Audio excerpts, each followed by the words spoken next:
a detonator. Programming us since before I hickory dickory. Vile, vulgar, and viciously feeding into you visibly. They love warfare, and wherever the violence go, we say send more there.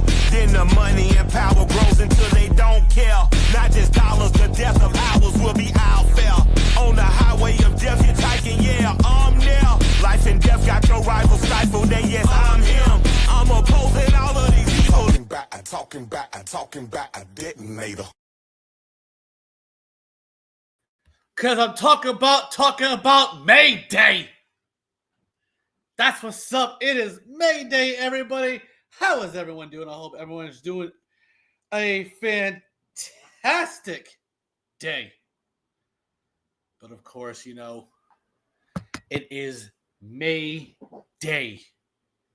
It is our pay-per-view before our WrestleMania. And what's funny about a lot of things, of course, I'm never alone about funny things. Of course. I always have my head of security. Ladies and gentlemen, one of my favorite guys, Cody Cash. What's up, Cody? What is going on? Hot. How are you doing?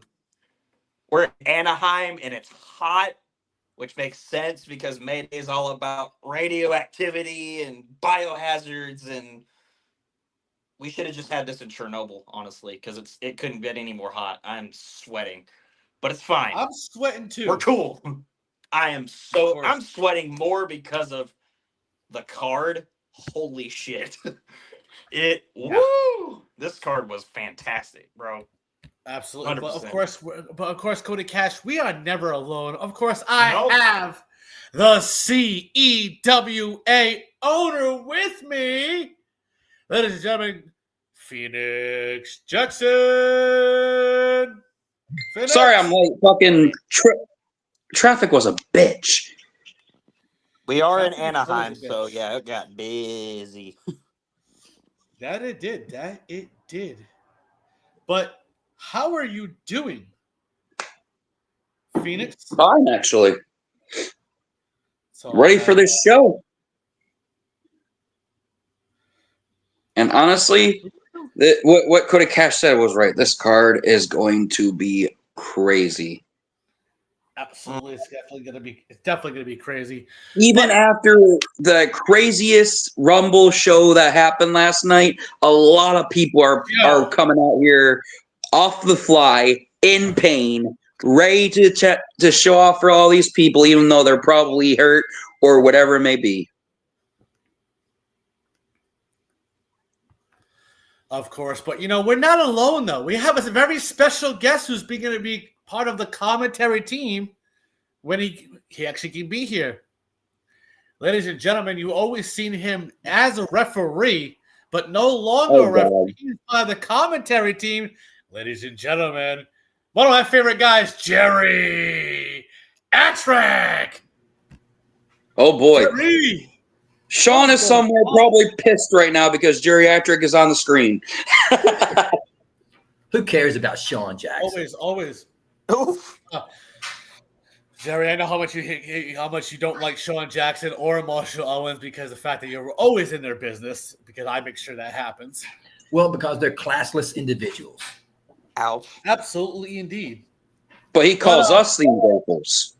But even though we're ungratefuls, speaking on ungratefuls, especially on ungrateful things, I'm going to get right to the match. Cody Cash, before I let you do this one right here, let's get to this first match. Let's start with the opener. It's the Bloodsport match for the CEWA Deathmatch Championship. Brooks versus Knox. And I'm going to go around the room right here. And Cody Cash, I'm going to start with you. Who and why? Okay. So here's the deal. This all started with an open contract. So, you know, Brooks really hadn't had much going for him at the time. You know, he's over in Alpha, basically not getting the things he wanted to do. I mean, he was number 3 in the Rumble. He lost it. I mean, he was Alpha Champion for 2 weeks. He lost that. And then he loses the CEW World Championship to Legion, of all people. But, I mean, I know out of the 4 of us, there's one person down there that's like a diehard fan of his because he doesn't like Sean, but he loves Legion. I'm just saying that because I've read your post on Twitter, so I'm just gonna say it. It's fine. I like him too when he's not gonna kill me. Anyway, Right. but I mean, he was basically told by Token. I mean, Token walked up to this man knowing exactly what he can do and said, "Hey, you're looking like an idiot. I don't know what to call you anymore. You don't even look like the Brooks I know. Fix it or we're done," is basically what he said. Oh, damn. And, you know, Token's been on that man's side for years, you know what I mean? Just like me. Like, I mean, when I met Token on the road, I realized he was the perfect guy for him. And, a lot of people thought that I was an advocate for him, but I literally I'm just his legal man. Like, I handle all of his medical bills, and when he does things he shouldn't, and I have to answer for him, but it's fine. But, he comes out after all this, slams an open contract ready to be signed, and says, "Hey, anybody that wants this deathmatch championship, make your way down here and sign it right in front of me." Shane Garrison tries to, but gets absolutely blasted by Knox. Knox walks up to that man, looks him dead in the eye, signs it without even looking at the thing, just dead stare, signs the contract. I'll have to actually look and see if he even actually, signed the line, because he probably didn't. But it's a signature, nonetheless. It's fine. But that's how this happened. It was a signature. That's all Brooks said he needed. The match was made official. And tonight it's happening. And it's opening the show. We're getting a blood sport match to open the show. Now, before anything happened, before this match, there was a confrontation between these two, was it not? Yeah, like earlier this week, right after last week's signing, I mean, during one of our house shows, he just strolled up to the locker room while Brooks was just in his own head doing his own thing, and this happened. Hold up right there, bro. Tom, you and I, we need to talk about Mayday. We're not talking about the Rumble. I don't care what you do in the Rumble, just like you don't care what I do against Sean Jackson. You and me, we gotta set things straight now, don't we? See, I'm conflicted. I've got Uten, that little conqueror sitting in the back of my brain. To just destroy everything in front of me. And you had that Texas terror deep inside your skull. You really know you want to let him out. Just like I really want to let Uten out. I mean, if that gets him off my case, if it gives me... I can't tell if Brooks is impressed or not. He doesn't look impressed at all. He's just like, dude, what are you doing in here? How about we do this, huh? We both let the Texas Terror... Oh, shit, Texas Terror? Damn. Oh, I damn. haven't heard that one. That way we can do... Actually, I have, but it's been a while. Things we would get arrested for. This is more than the deathmatch title. This is us letting free of everything that's keeping us held back. Ooh. And you know me, Brooks. You know what I do to people who say I need to stay in my own lane? Brooks, you can see Brooks is not phased whatsoever. You forgot. I'm doing something little. He don't give a shit. Shit! Now hit me. Oh! Oh! Oh, damn! Oh, Don't damn! do that. I could kill you right now. Damn! But you know what? I'm gonna wait and do it at Mayday. You Oh, damn. My God. All right, so let's get to the comments section real quick, okay? Ooh-wee. We got people saying the title, B3 saying the title is mine. Damn. Cody, saying Cody Cash, okay? A America said, I love Cody and Brad is a dinkus. Okay. Big Sexy's a gorgeous man. Sup Yes. businesses. You think I'm a dinkus? Is that what you think? Knox said yes. Of course, Knox asked, where is the world champion? Of course, everyone's chanting for Jerry, for geriatric. Because they have class. IW World Heavyweight Champion just told Knox I'm around. And he actually is here. Yes. Geriatric sure is a prick. Doesn't Jerry look like our CEWA lawyer? Now that's an insult. That is pretty insulting. Phoenix Jackson writes erotic fan fiction about Legion. Oh, damn. Cody Cash looks like he asked deep. for the store owner's number at Starbucks if they put too much sugar in his coffee. I don't play about my coffee, all right? I expect it to be perfect. According to the IW World Heavyweight Champion and the owner of Omega, the general manager said Cody Cash looks like a great cuddler is all I'm saying. Hey, you know what? I might And Big Sexy said Phoenix Jackson looks like Roseanne ate Dan. Wow. Fuck. But before this match even starts, let's get to the tail of the tape with these two. Oh, yeah, we have one. This is going to be cool. That's right. This right here, as you can see, Brooks is 6 foot even. We have Nick Knox at 6'2". Kurt Brooks weighs in at 217 pounds, but Nick Knox weighs at 275. Big boy. Kurt Brooks is built from Dallas, Texas, and Yes, sir. Nick Knox is from Plouffe, Minnesota. Now, as of course you can tell, you know, my apologies of what's going on. The effectiveness of Must be a production team from Minnesota. Probably. Definitely is. Or Ohio, either one. They both states are dumb in their own way, anyways. Yeah. But of course, who decides to come out for this matchup, ladies and gentlemen? She wanted to be here for this match.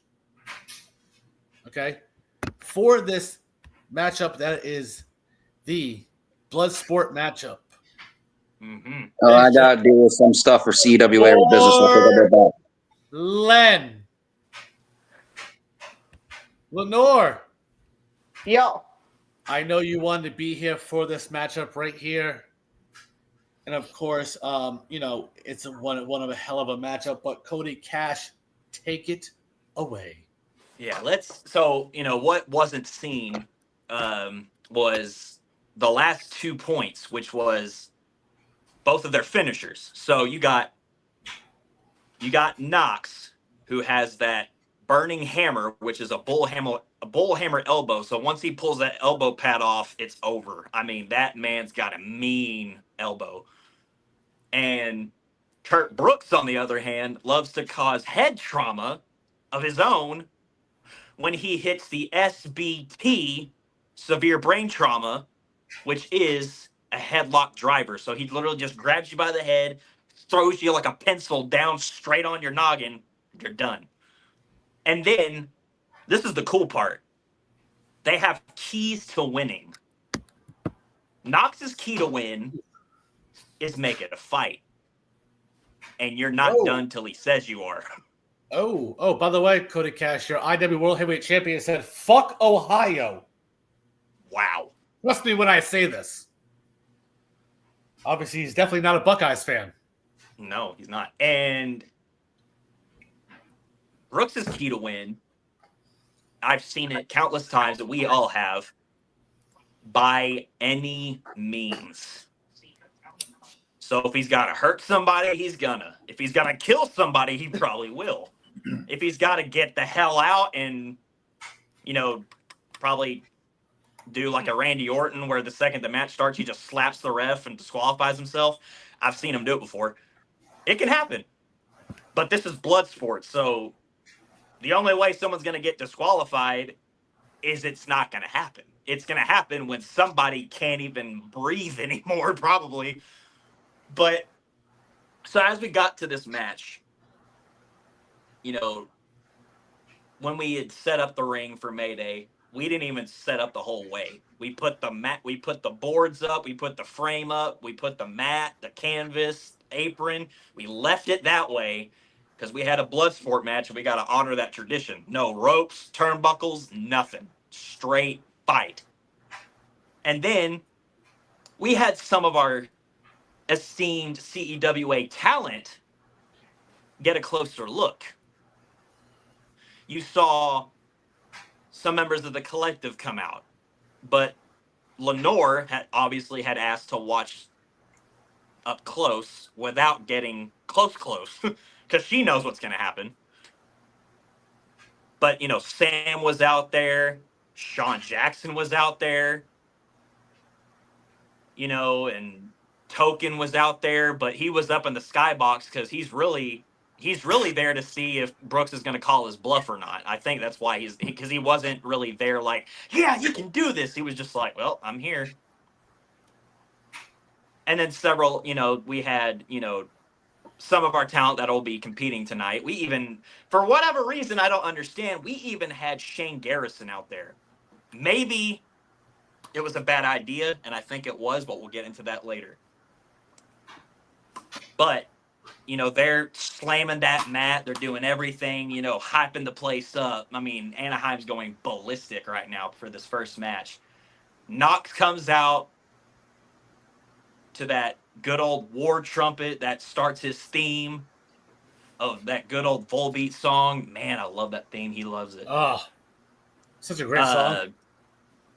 And he comes out there. He's got that leather jacket on. He's got that bare hairy chest of his. I mean, he's beating it. He's showing up like he's got his beard all tied up. He's even got his fists taped and everything. He was ready to go. And he even had like custom made like shorts. So it was almost like he knew like he was gonna be able to show off with this on. So he gets in there, he climbs the stairs, he just kind of walks around and kind of just does like a Brock Lesnar bounce and just really gets himself all riled up. Well, then this is when all of us went ballistic, especially me, when the lights dimmed, and then there was like this weird like LED thing on the Tron that was like a bunch of pieces of white, like it was like shattered glass, and then it all formed into something that I haven't seen in years, and it was the infamous Punisher skull. And then, ladies and gentlemen, he came out to the theme of the urban legend.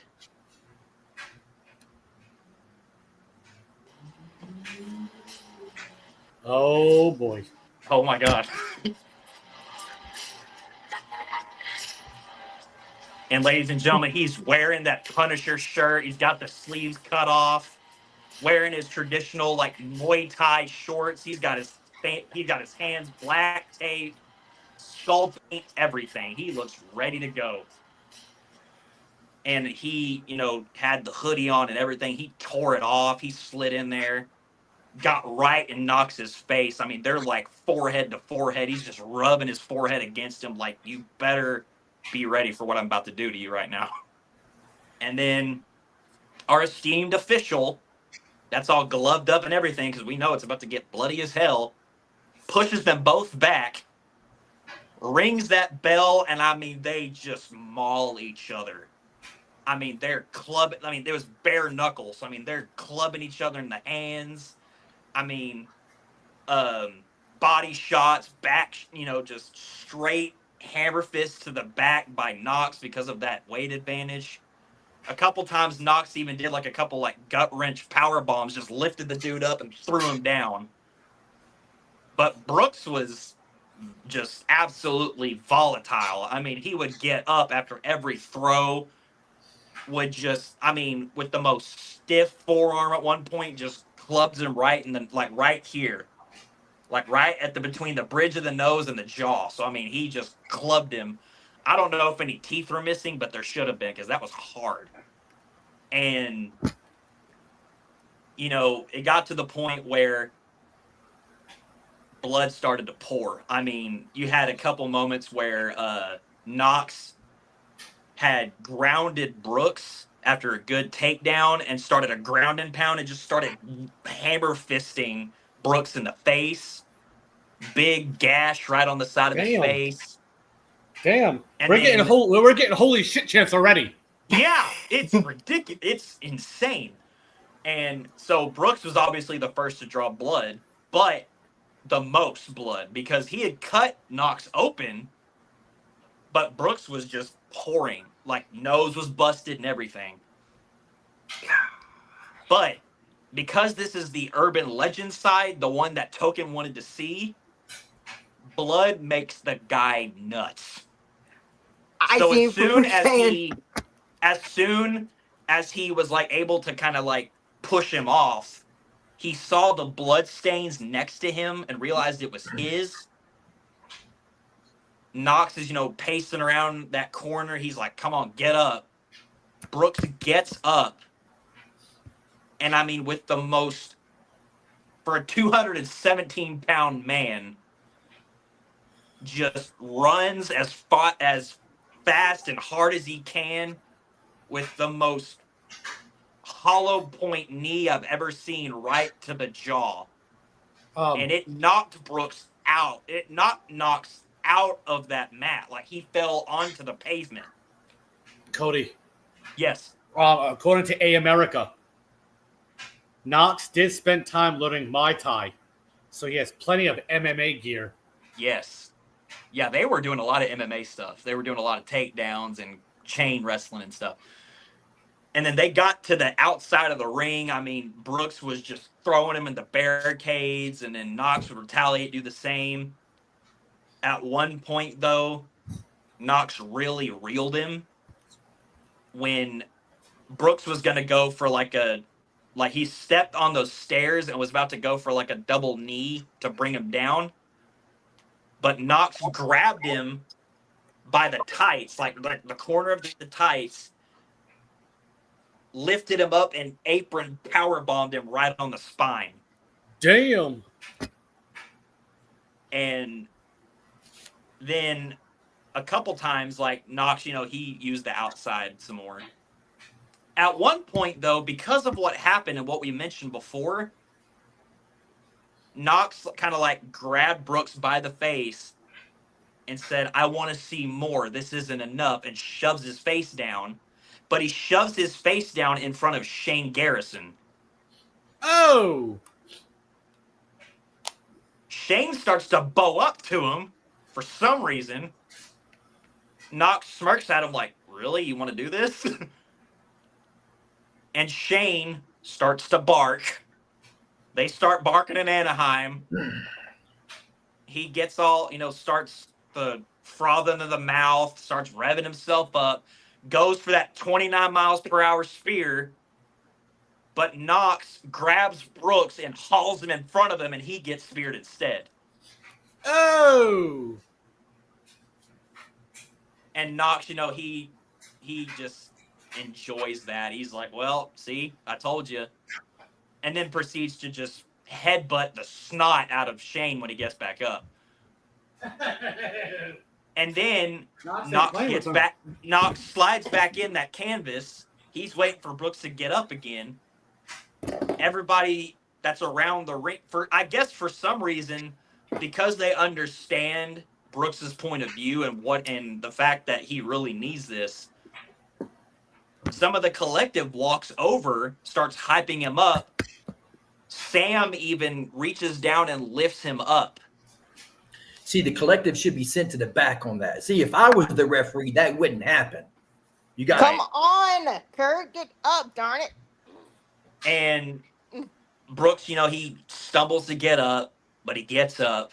He wipes that blood off his nose. Now that black tape is just smeared in red. And he spits blood. And then gently, not like get off of me, but gently just kind of shoves Sam back. Like, all right, I'm good. Then he just calls over, looks at Shane Garrison, who's getting himself back up, and super kicks him. And then flips him off and says, "Don't touch me again." Gets back in that ring, and they start slugging it out again. Damn. And this time it was hockey fight. I mean, both just grab each other by their head, and they're clubbing each other. And then we get to this point, the ending. Because Brooks had hit 2 career killers, 1 SBT, and right before the referee dropped his hand for the 3rd time, Knox balled up his fist. Oh, damn. Started to get back up. Was very much struggling. I mean, he was out of breath and everything. And then Brooks just like that, the way that that pigment in his eyes changed, so now he just looks really just ominous to me. Like, he looks like something dark. And he's got that like the faded face paint, but with that burn scar still there from Alpha. And his face just sinks. He waits for Knox to get to a certain point. He career killers him again, but then he lifts up, or he keeps Knox from falling, so he like grabs him by the shoulder. He looks over at Lenore, and Lenore just nods. And then suddenly, in a move that I haven't seen in a long time, that I know has literally put management on the edge of their seat, and obviously Derek was about to piss himself when he saw this. I was Brooks, ready to. I had the bucket ready in front of me. Brooks hooks his right arm underneath. No. Clenches that arm.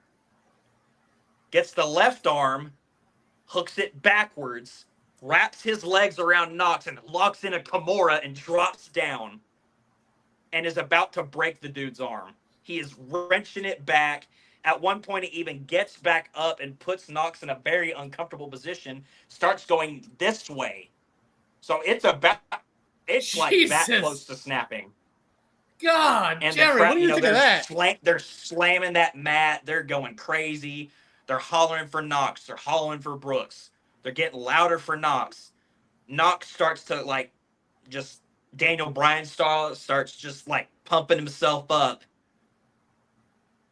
He headbutts Brooks a couple times. Brooks finally lets go. And Knox, like, hooks him in a guillotine, but not completely, because he gets his legs up, hooks Brooks in like a package, and lifts him up from while he was laying down. Damn. The man lifted up a man of 217 pounds laying down with everything he had left. Hits a falcon arrow. Oh! Brooks is like, he's on his stomach. He's like dazed and everything. He's trying to get himself up. He starts to get up on his hands and knees. Knox sees that opportunity, backs up, removes the tape off his hands, throws off that elbow pad, does like a gunshot signal to Brooks. Brooks gets up with his back turned, turns around, and Knox just nails him right in the face with a bullhammer. Oh! And Brooks just fell back like a stack of bricks. Damn! And Knox eventually, he kind of doubles over, but he's still standing. The referee goes to check. ladies and gentlemen, Brooks is knocked out cold. Your winner and new CEWA Deathmatch champion, Nick Knox. What the? Wow. And Wow. the crowd was going ballistic, man. I mean, he got that bloodstained title that's all bent out of shape from the amount of years that it's been around Brooks's arms. I mean, he literally made that thing like legit, and he brought it here, which was awesome. Absolutely. But Absolutely, indeed. But then this is when I had to step in, because the referee, he gives the title to Knox. Knox is celebrating. Knox goes over to Brooks, who's kind of trying to collect himself. EMTs are getting closer and closer, like inching by. Like, if I gotta step in, I will. And of course, I'm sitting there like, hold on. Something looks like it's gonna happen. Knox goes to pick up Brooks. Brooks grabs him by the face and rakes him in the face, and he starts going crazy on him again, and they start fighting again. Damn. They're literally fiends of bloodthirsty fiends right now. They're bleeding, they're weak, they're malnourished. I mean, they're just starving for pain. And eventually, Sam Black and Token, who came out from that platform he was standing on, rush in the ring. Sam goes to Brooks, pushes him back. Token goes to Knox, pushes him back. Do you want me Sam's to go out talking to him. Lenore, easy. Sam's talking to him. Token's talking to Knox. Knox is like, he's really trying to go after him, and Token's like, hey, chill out. We can't be doing this. Yeah. And then he kind of turns his shoulder over, looks at Brooks, who's just like a feral hyena, just like waiting for something else. But Sam's like, with all of her strength, trying to hold this guy back. I mean, he looked like a bear. Like he was just, And eventually he simmers down. Token walks over to Brooks, and you can see him mouth, "That's exactly what I wanted." Then he goes over. This is the part that confused me. He goes over to Knox, reaches into his suit jacket, pulls out a Token Industries business card, and puts it into the jacket pocket of Knox. Damn. And then he helps them out the ring, because obviously both men are just absolutely exhausted. Token literally is almost like a child. Like, he grabbed Knox by the collar of the jacket, shoved him over the Brooks, and he said, "Shake the man's hand now." And it was like the most intense stare down. But then Brooks finally realized, that ain't mine anymore. And he just kind of goes like this. Knox claps that hand, pulls him in, good old bro hug, and they all walk out together. And Lenore, I mean, you could see it on her face. Lenore, Sam, Sean, and literally the entire, I mean, even Zaereth was out there. They're all like, what the fuck was that? Absolutely, But I mean, Brooks has literally lost every championship he had, except he's got one left. He is still at least the best of the best Rising Stars champion. But every other title, gone. So he's down to one. He's got one last opportunity to be something still. And ladies and gentlemen, that was how we opened the show. I mean, what a hell of an opener. But let's get to the comments, by the way. Prodigy has said, not too late for bets. Get a hold of me or Hector or Pedro. Oh yeah, Prodigy's course. predictions probably made a lot of money off of this. Yeah, of course, Julie Bailey. Thinking about Pedro, I had pizza tonight, but I guess he Wrong doesn't carry food pizza. choice. Right. And according to A America, there was a pop for Knox Yeah. that happened. Okay. Not only that, we had basically Brooks and Knox were like bureaucrats going after each other the way they were. Why couldn't Knox have done this last night? I don't know why Knox didn't do it last night, but all I know is this, okay? The winners of last night. Inept That referees. happened. Doesn't matter if you are Alpha Here I am out of or a damn Omega. job. Okay. Now, Geriatric, I understand you're not too happy that Sean Jackson won a title or a match. Now, Cody Cash, I understand you had your hands full last night, especially during the Rumble. Oh my God. People were so pissed that they got eliminated so fast. I had to I had to give so many people pep talks like, hey, you got eliminated, you're done, go home, go eat catering. I don't care, but you can't be here. Can we not talk about the IW Rumble? Here's the thing. Okay, no, Jerry, actually, I know you don't want to talk about the IW Rumble. Lenore didn't do her job. She didn't win the Rumble. Lenore, I was actually rooting for you. No, Knox Yes. didn't do his job. Yes, Lenore, I don't mean you don't get along, but I was actually rooting for you. Okay. Yeah. Now, Geriatric, you got to understand. Look who won titles. Oh, agree. -1. I mean, I understand, but look at Tyler Stone, of all people, to win his first singles title. Hell, no one thought that Darius Jones was going to win the Alpha Stables Championship for the Coxmen. Yeah. And it happened.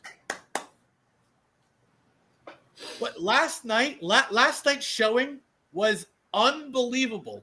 It was. I'm going to talk about it right now before we get to this next match. The Pacemaker winning the Rumble. Nobody saw coming. But the way it happened, though, we almost got Dylan to win.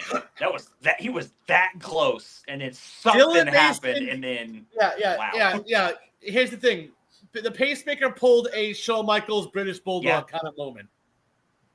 Well, look, if Dylan Mason would have won, I would have been okay with that because Dylan Mason can't stand Shawn Jackson. So that's fair. And of course, it was a win-win for me. So. And of course, you can see the cameras pan backstage. Look at the big dog, Shane Garrison, with his title of the tag team title here in CEWA. Yeah, he's getting all checked. He's getting checked out by our good old Dr. Booga to make sure, hey, you got roughed up out there for being an idiot. You still good? And he's like, oh, yeah, I'm fine. Yeah. Right. But of course, as the camera showed him, the dogs were barking. Okay. Woof. Of course, according to Knox, Jerry, I'm not done with Sean yet. Good.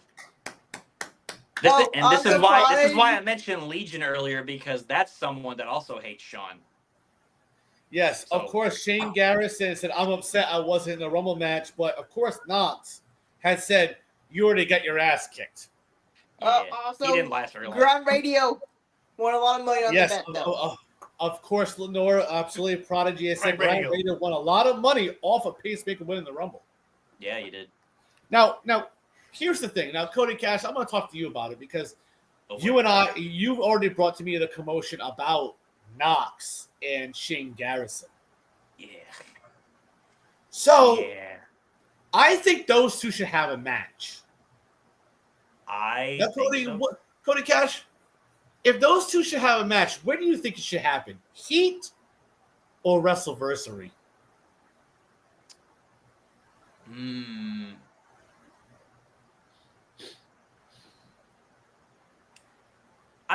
You know what? I'm going to table that until I see what happens in this triple threat tag match tonight. And if Shane impresses me, I'll think about it. All right. Well, speaking of oppressing people, let's get to this next match. CEWA Heavy Hitters Championship match. It is B3. It is Blake Evan Williams.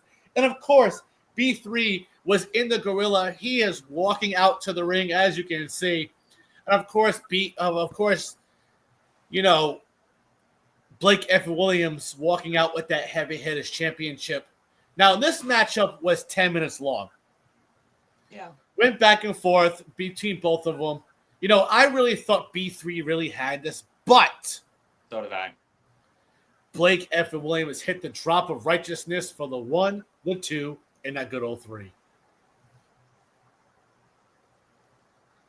And of course, congratulations to Blake Evan was retaining the Heavy Hitters Championship. Let's get to this matchup right here.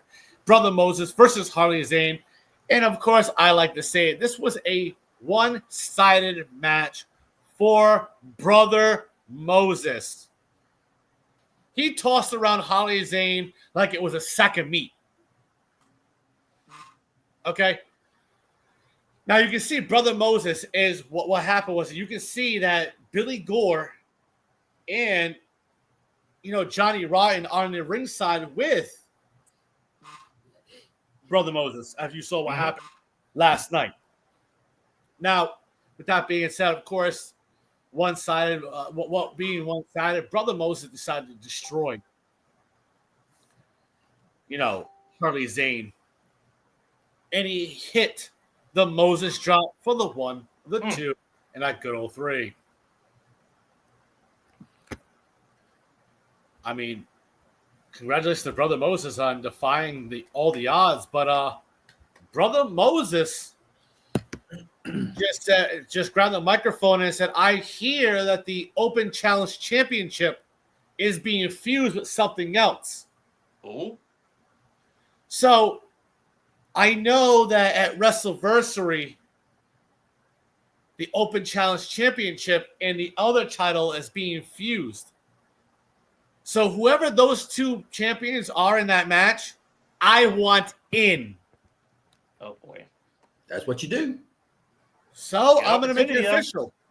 WrestleVersary, Open Challenge Championship with the other title that's being fused with it. Cody Cash, why don't you remind people what's being fused with the Open Challenge Championship? The Heritage Championship. And the Heritage Champion is Miss Lenore Len over here. Yep, she's of sitting course, right there Phoenix with it. Jackson. Finally, you're back, Phoenix. Obviously, taking care of business like you always have to do. I understand. The office was being destroyed, and you had to be taking care of it. I did. I helped out Cody Cash with some of his security work for him for a little while. So that's what I do appreciate. Absolutely. I gotta ask this though, because since I'm here, Phoenix, is Brooks good? Because I'm kind of nervous. Well, he just lost his title, plus getting eliminated real early in the Rumble. You think he's okay? I don't know, man. Well, by the way, Shane Garrison just said make it a street fight or a steel cage. Again, Shane, impress me and I'll think about it. For what now? Sorry, I know I've been Lenore being legacy champion.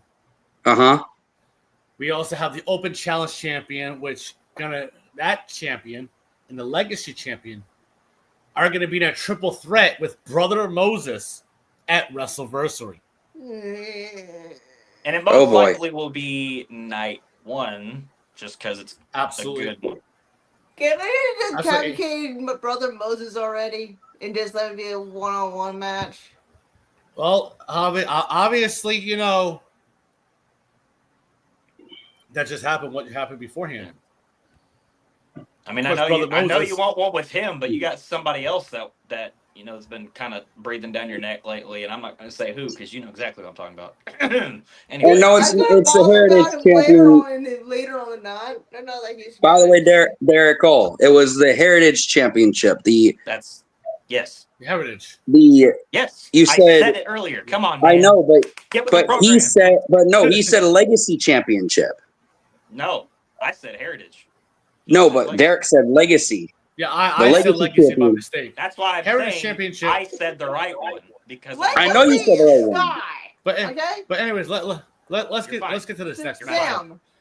But before we get to this next matchup here, is a TV championship. Let's get away with one comedy break.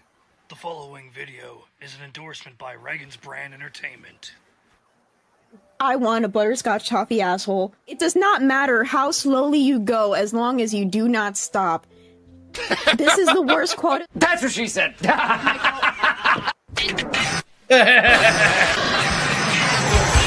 Of course, by Reagan Brand Entertainment. But of course, speaking of Reagan's Brand Entertainment, he has asked us to play this video. The following video is an endorsement by Reagan's Brand Entertainment.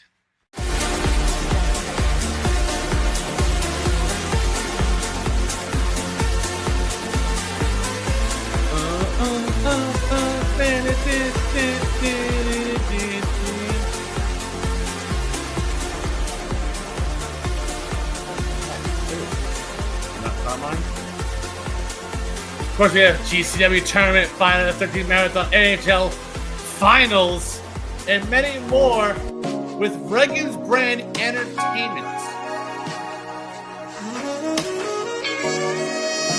And it all heats up again. June 20th, 2025. With all these shows going on for Reagan's Brand Entertainment. Of course, Geriatric enjoying the music. And by the way, a certain person asked to be out here for this matchup, ladies and gentlemen. She is a champion as part of CEWA, the CEWA side, because she's going to be fusing her title real soon. Ladies and gentlemen, the one and only Sam Black. Good evening. Sam, good evening. Good to see you. I understand you said you wanted to be out here for this matchup. That's I do indeed. That's about to happen right I wonder here. I wonder if you're man enough to repeat what you said now that she's here. Are you? Yes, I don't think you are. You are going to have a matchup. That's not even what I was talking about, but it's fine. Remind me. I'm a huge. You were like, oh, really? Sam, not Carmine? Really? Oh yeah. Sorry, Sam. What? Where's Carmine? You didn't realize she told you she was gonna be here, but I remember you don't pay attention sometimes, so it's fine. Pie cone. Yes. You know what? You know what? I'm gonna go play it. I'm gonna go play it. Thank you.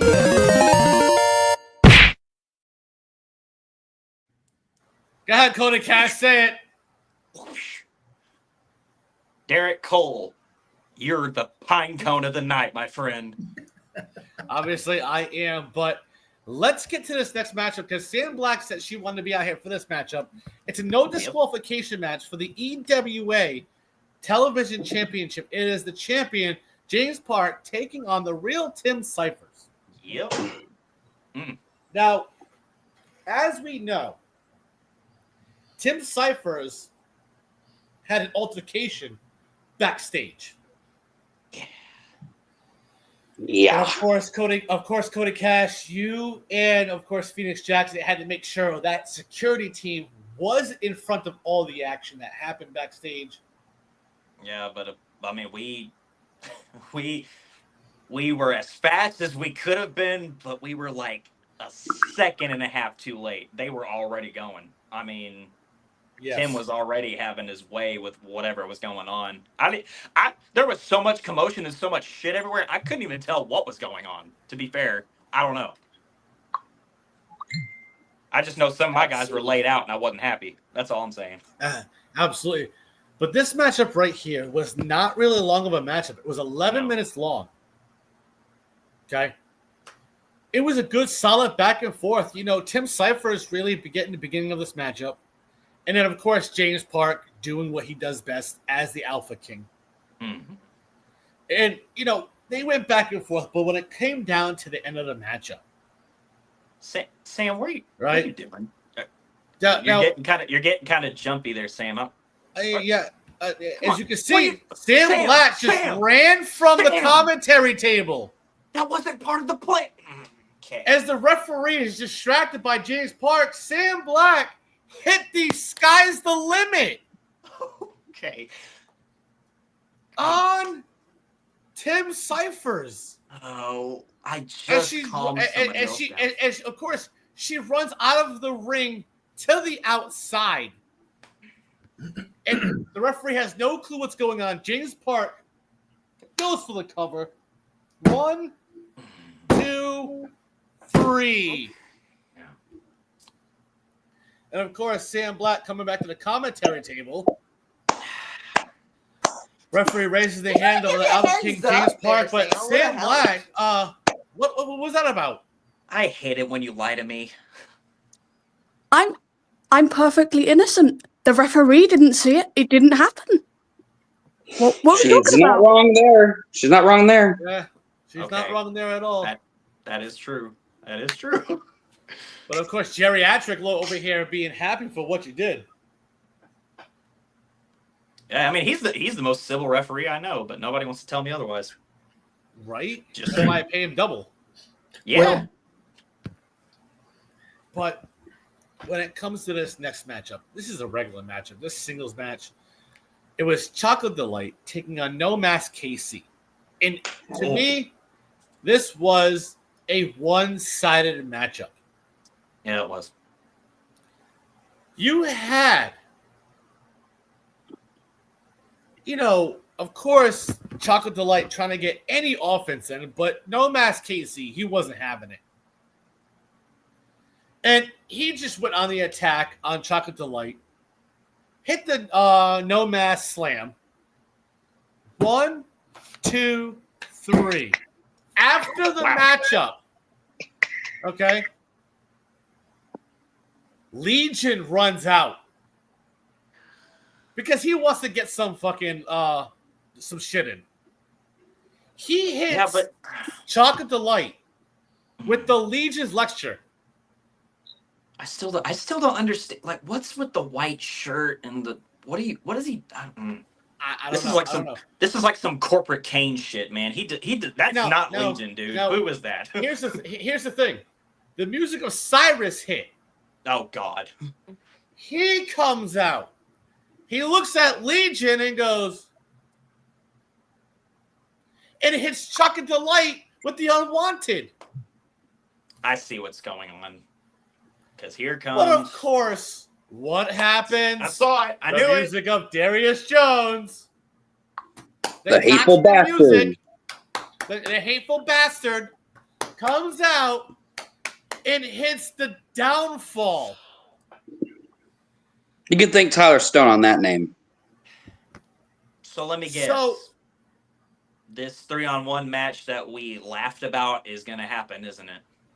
So next week, yes, we laughed about. Next week, it will be Legion. It will be Cyrus. It will be Darius Jones. The House of Jones takes on Chocolate Delight next week on Heat. But weren't they just like, what? Okay, whatever. It's almost like whatever happened 2 months ago didn't happen. I'm lost. Whatever. Okay, cool. Sure, whatever. I don't know. Well, here's the thing, though, Cody Cass. Remember, when something goes on with someone that wants to be all cocky and idiotic, the House of Jones will come together for one time only. But here's the thing: after the match, I feel like they're just going to brawl again. Mark my words. I hope they don't. I'm gonna have to triple pay. Okay, if that happens, I'm triple paying Cody Cass. But I mean, think about it.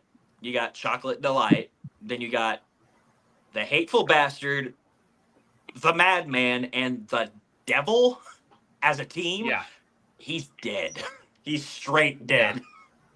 Not even I can help him. No. But of course, that usually that shit kind of happens. But of course, Sam Black has some technical difficulty. Of course. Oh boy. I want to get my hands on that man still. Let's get to this next matchup. Now, Lenore, I understand you wanna do that, but let's get to this next matchup. After Okay, now the before we shit get that to he this next put me matchup, through for months. Yeah, we have, as far as I know, because I did a little fun, I had a little fun in the production truck. I made us a little something cool for this. yes, let's play it. Let's play it right now.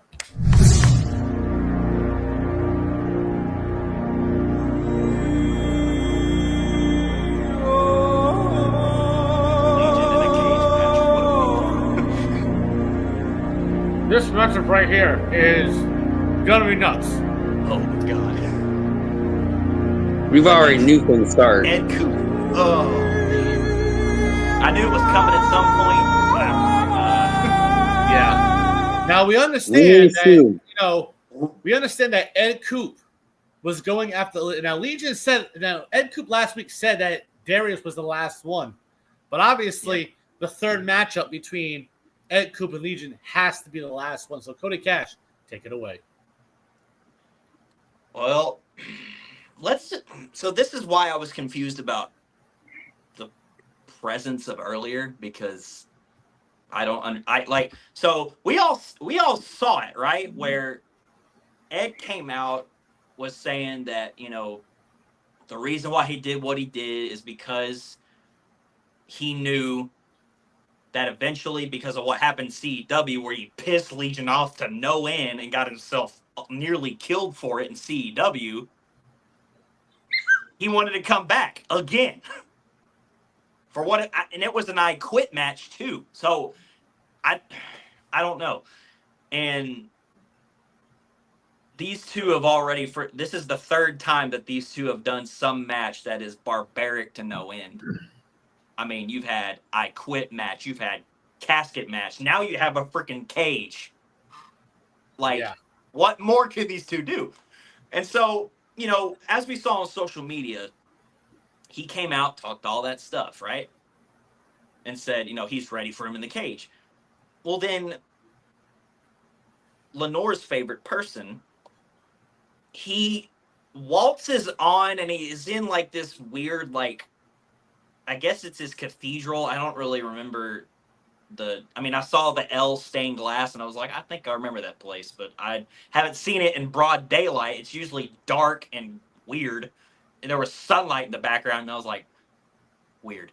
But anyway, he strolls up to Ed, tells him that he has no need to lecture him anymore. He shouldn't be doing this. And if he wants to continue his career, don't bother him again. I don't know what that meant.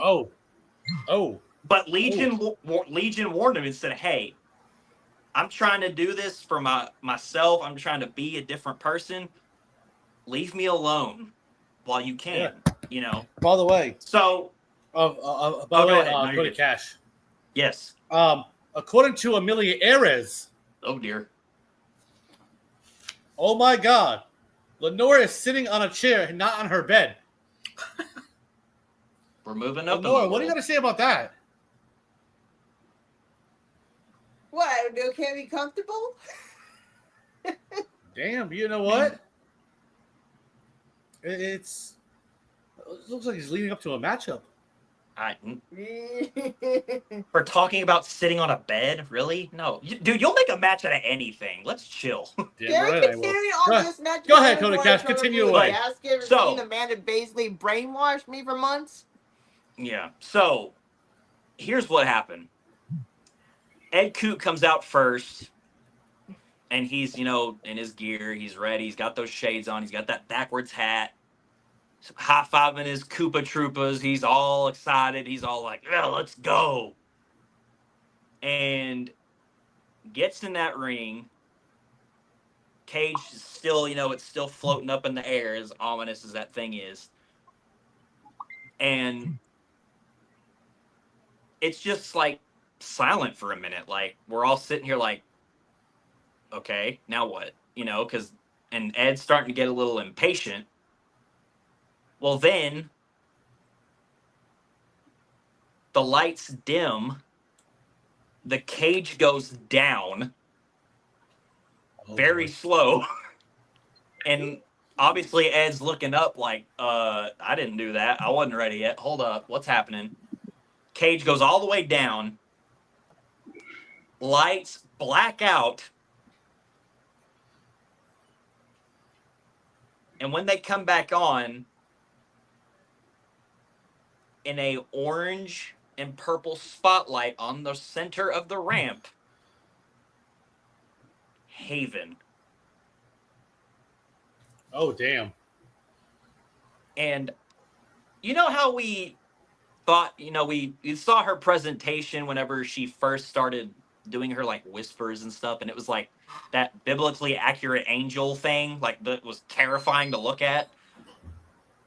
Apparently now she's got wings on that have eyes on it, and I couldn't be more petrified. I don't like the way those look. That is literally looking into my soul, and I don't. Why? Why is she so terrifying? Okay. Anyway, so she stands there. She's got Legion's lighting on, right? Well, then she goes like this. The lights turn red. And all of a sudden, a hand rips out from the ring behind Ed. And what crawls out of the mat is Legion from last year. You had I'm not gonna touch that. The sleeveless vest, the paint, the contacts, the blood, that mist that's just oozing down his face. It was as if, I mean, it's obvious. He was a man possessed. And Ed turned around and, I mean, was like, oh shit. And the ref saw two men in the ring. Cage was down. He said, go, ring the bell. Lights came up, and I mean, they started going crazy on each other. Ed was jumping at him, was trying to knock him into that cage. A couple times he would grab Legion by the head and would try to throw him into that, because it's not the typical cage. It's the one where you, like, if you were trying to get thrown out the ring or the apron, you wouldn't make it, because the wall is literally right against the ropes. So if you get thrown anywhere, you're meeting steel. It's plain and simple. So every time Ed kept grabbing at Legion to try to throw him into that cage wall, Legion would stop it, would just elbow Ed in the face, and then would grab him by the head and just hurl him into there. Damn! And I couldn't count the amount of times Ed Coop like ricocheted off that wall. I mean, he was picked up, thrown into it. He was bashed into it a few times. Legion finally rips that vest off, and he's got like those runes painted all over him, and he just looks like final boss material. I don't know, but damn. Eventually, Legion went for like a mandible claw, like right to the head, and was just squeezing the forehead, and eventually Ed was able to maneuver his arm around to where he broke the hold, started throwing forearms at Legion, eventually was able to get Legion onto his knees with a basement drop kick right to the leg. And Ed would try to go for an early buzzsaw knee, but as he ran forward, Legion snatched him up by the side and slammed him right down on his knee. Oh, damn.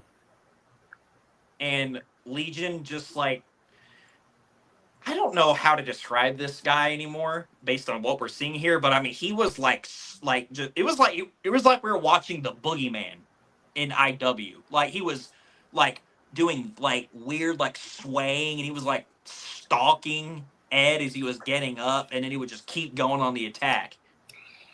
Eventually, as we got to the middle portion of this match, Ed would counter a chokeslam in midair with an arm drag, hit Legion with that buzzsaw knee like instantly, like the second he got up. Ed starts to climb the cage because it's any means necessary. You climb out, you walk out the door, or you pin. It's all rules. Look at Lenore. Look at Lenore watching. Hey, closely. Lenore, you might want to sit down, girl. Oh damn! Ed She told was you about halfway up the cage. Legion gets up, sees that Ed is on his way out. He grabs him by the belt buckle of his pants, and with one arm just rips him off, and he falls back first on that canvas. And then Legion just starts using the cage again. He starts throwing Ed into the cage again. At one point, he got really brutal, and he went for like a choke slam, but he grabbed Ed by the throat, grabbed him by the pant loop, but instead of choke slam, he picked him up and just threw him into the cage. Human dart. He was like, it's like he's getting mauled by a freaking lion in there. Like, Ed is not standing a chance right now, and I hate to say it, but he pissed him off again. And eventually, Ed was able to hit a few really solid forearms and a few solid kicks. Eventually went for 2 buzzsaw knees to keep that freaking demon down. And ladies and gentlemen, when I could tell you we nearly all jumped, just like Lenore's doing, we all stood up out of our chair, is when Ed Coop hit the Koopa Troopa and Legion no-sold it.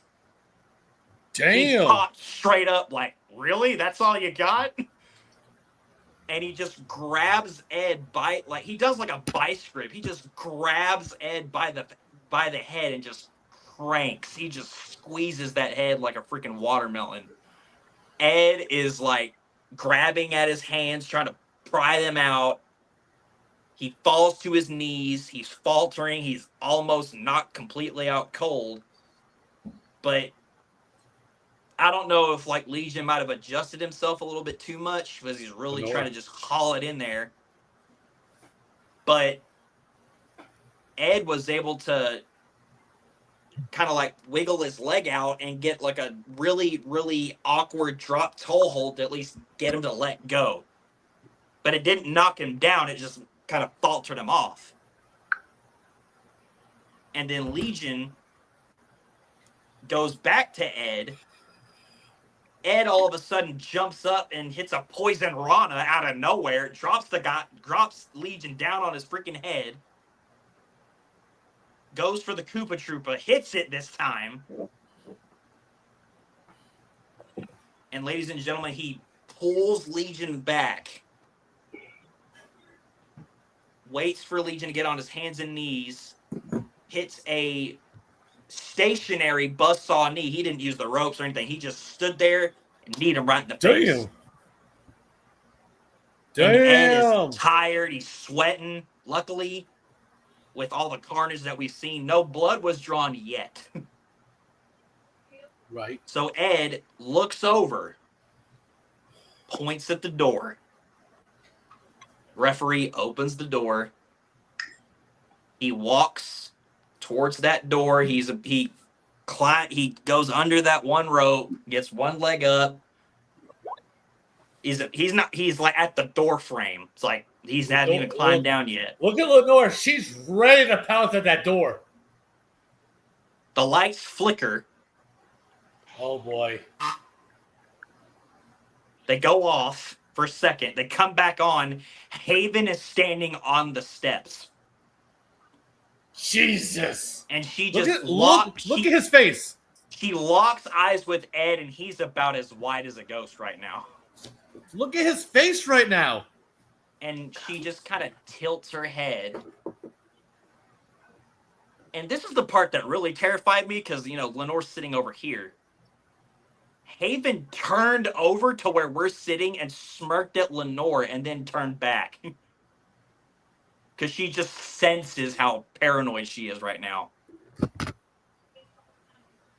And Ed, then it's like a video game moment. Like Ed's like starting to kind of like back up, and then Legion just like raises up behind him and is just looking down at him like, you better turn around or you're not going to like this.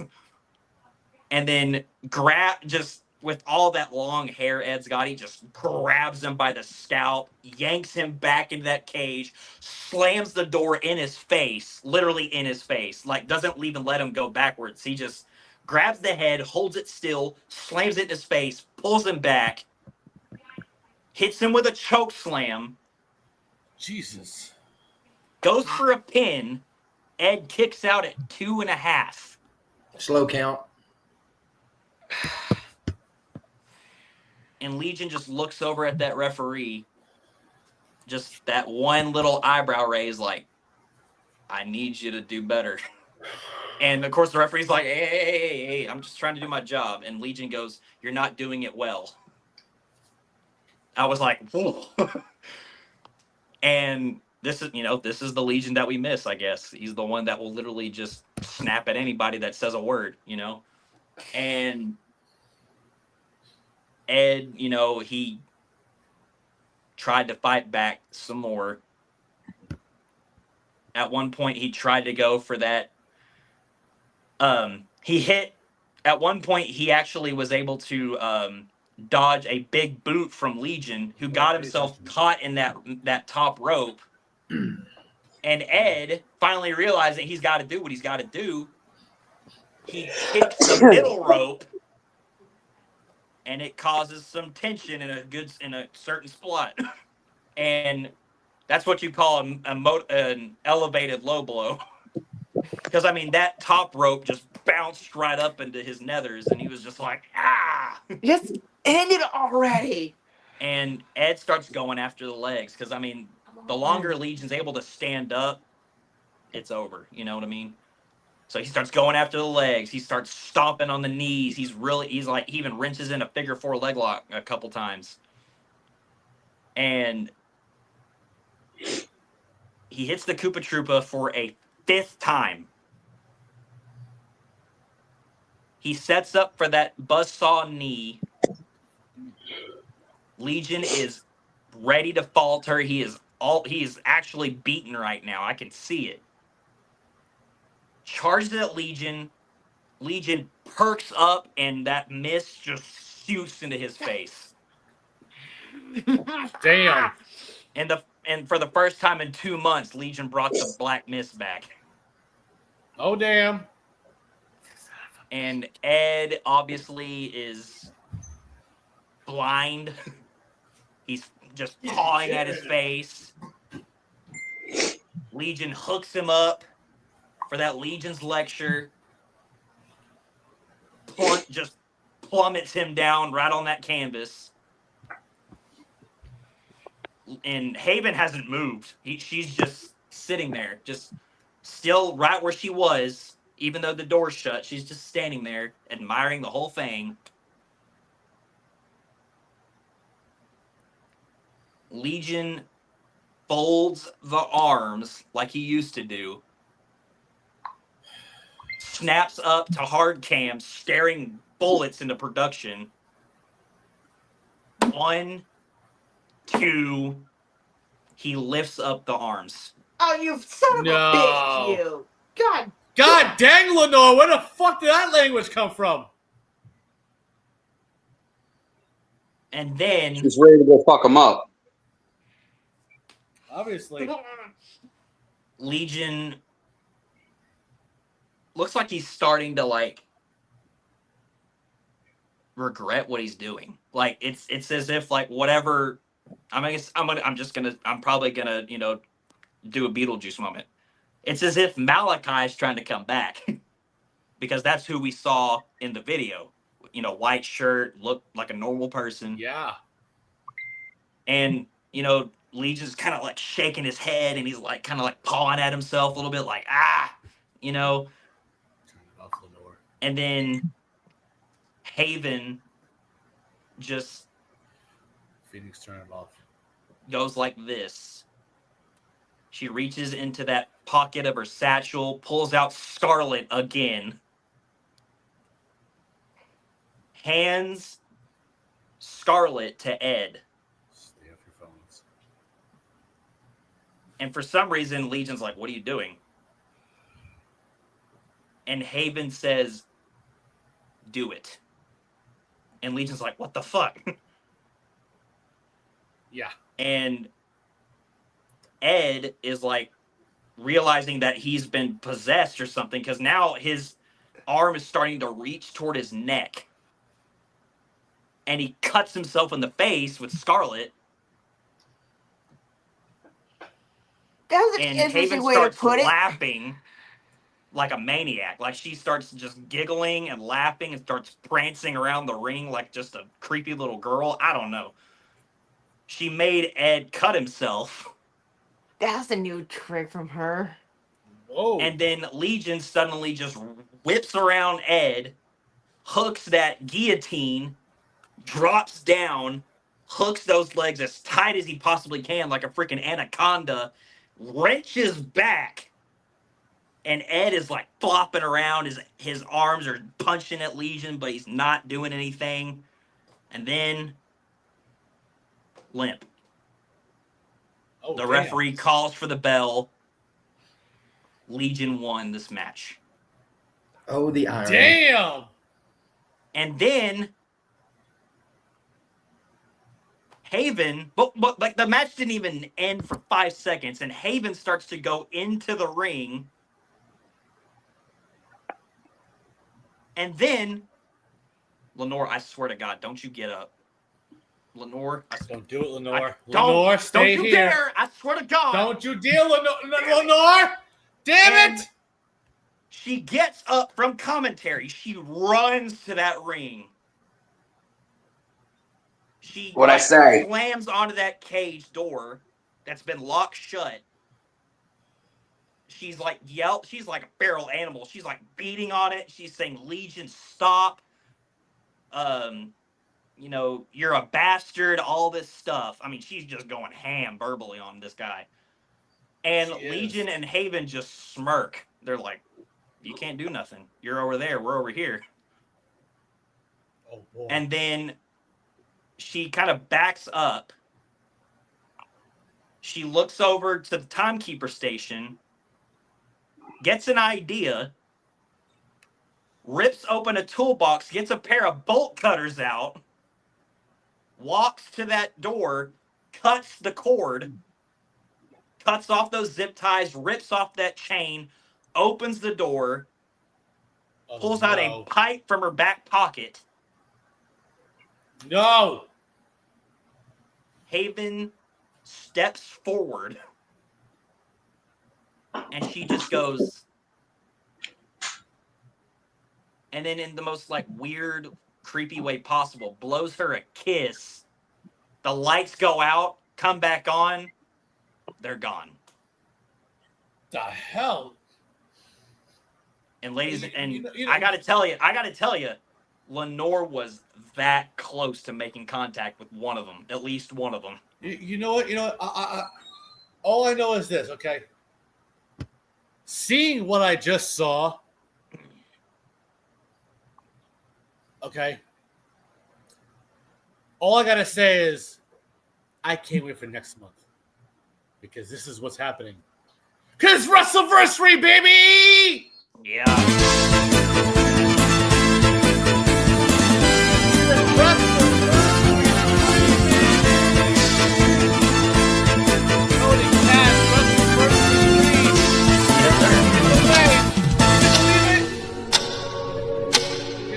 Oh, God.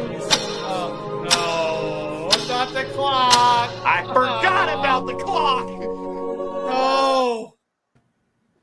Geriatric, out of all, what do you got to say about this clock situation? I wished I knew. That's almost as freaky as the match it just took place. But of course, you know, Lenore coming back to the commentary table. Lenore, that was that close. You got close, girl.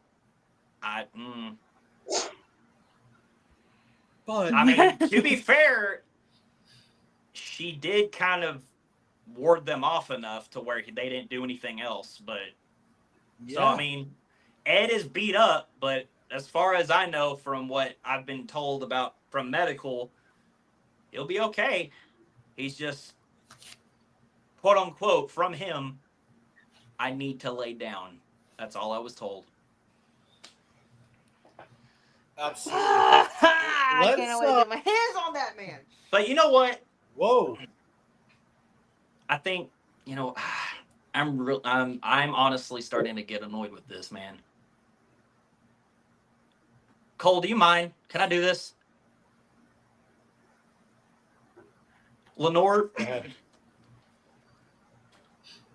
how do you feel if I give you the opportunity to face Legion next week? Oh. In a match of your choosing. Legion double booked next week? Double booked? We haven't even booked the first show yet. Come on now. Well, remember the first heat, like I announced last week, was the House of Jones. Yeah, but that match is gonna take that match is gonna take 5 seconds, dude. He's not gonna break a sweat. No, I hear you, but Lenore, are you really ready to face Legion? Everything that transpired? Uh-oh. Oh, boy. I got it right here. Cody Cash has it. Send it to me. I got it. All right. It's done. You know what? By the way, Cody Cash. Yep. Somebody earlier today didn't go to the gym. You know what they are?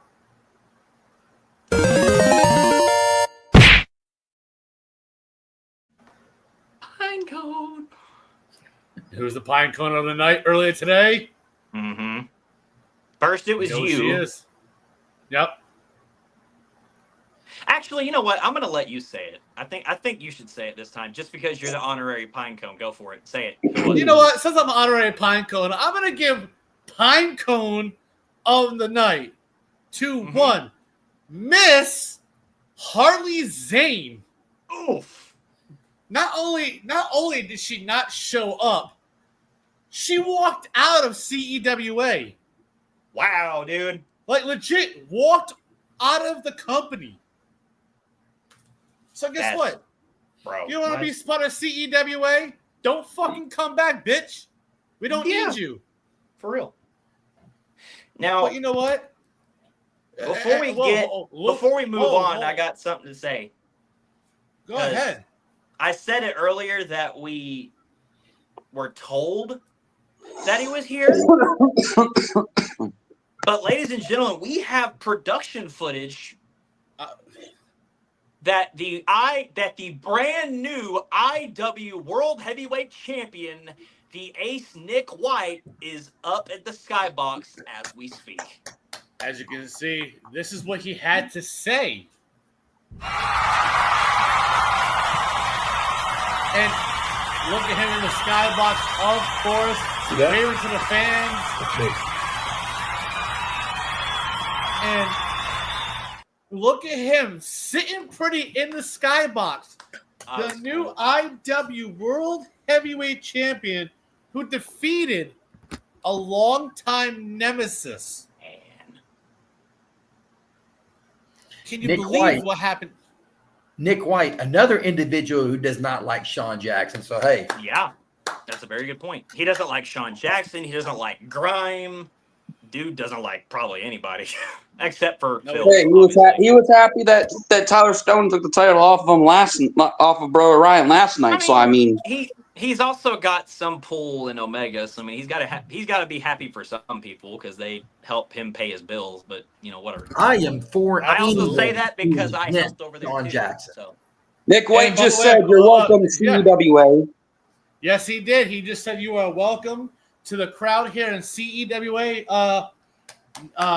Nick White, if you want, you can come out here to the commentary table if you got something to say to the IW universe. You're more than welcome, absolutely, to come out to this ring and say what you got to say. Now, but why that happens? Nick White is a world champion who has class. He does. Absolutely agree, 100% geriatric. Unlike that Omega champion, Shawn Jackson, who has 100%. no class whatsoever. Absolutely. Yeah, no, he does not. But let's tell everybody about the co-main event number 1, ladies and gentlemen. Lenore, before you go out to the ring, any last words you have to say? Yes, ma'am. My anger is wild up because of what's happening from the last match. All I know is everyone's better be on their toes. Oh. Absolutely. And by the way, I'm also I getting for some reason like it when Lenore's mad, so this will be fun to watch. And of course, Lenore's walking to the ring, of course, as well. But by the he's way, he's booking it too. Oh shit! Yeah, Nick White has said, "I'm just here to enjoy the show and scout future competition." Ooh, see, a world champion who has class. Class. I would referee his match any day if I had a damn job. But before we get to this matchup, let's take it away with one of our sponsors of the night. Hola, it's Pedro. Come try my chicken and tacos. Laser body parts. That is right, Pedro's Chicken and Tacos. Also, Texas Steel, you son of a bitch. Tell your sister. You can go piece up a rope. That ain't my baby. Fuck that bitch. Of course, it's Pedro's Chicken and Tacos, and another quick comedy break. Hello, I'm here to tell you about a revolutionary new product called Cumdon. What exactly is Cumdon? Well, Cumdon is an ancient Indian herbal and well-being tonic. Reformulated and tested for safety by NASA astronauts, I think it's safe to say there's never been a better time to get Cumdon. But don't take my word for it. Getting Cumdon makes you smarter. It makes you faster, it makes you lose weight, it makes you more aggressive. And get Cumdon. I hope that you get Cumdon. I hope that everyone you love gets Cumdon. And I'm going to keep getting Cumdon for the rest of my life. This product, it is just...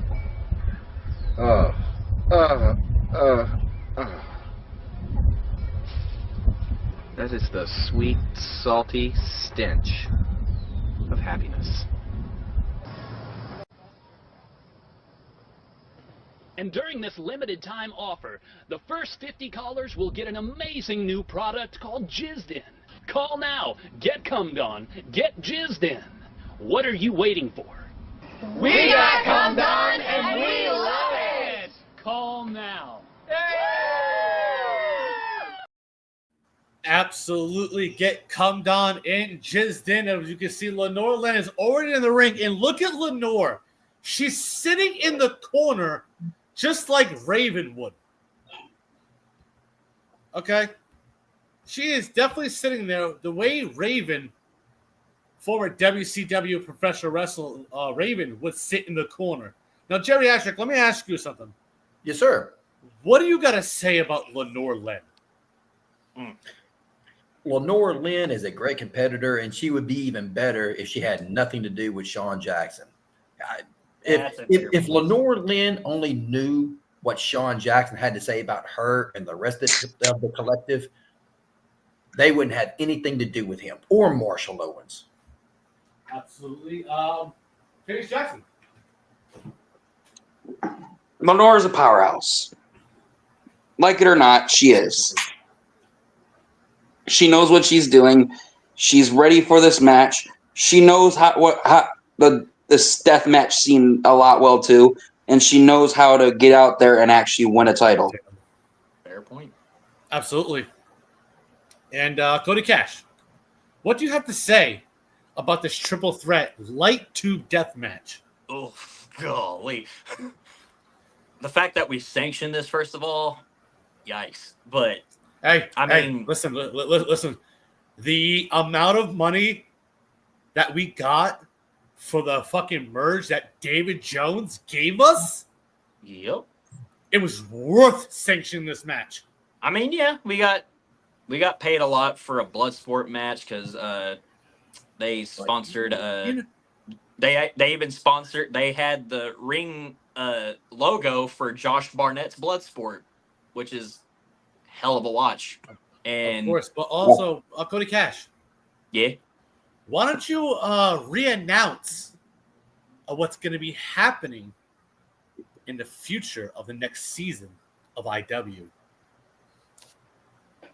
Something about a little Delta? Yeah. So,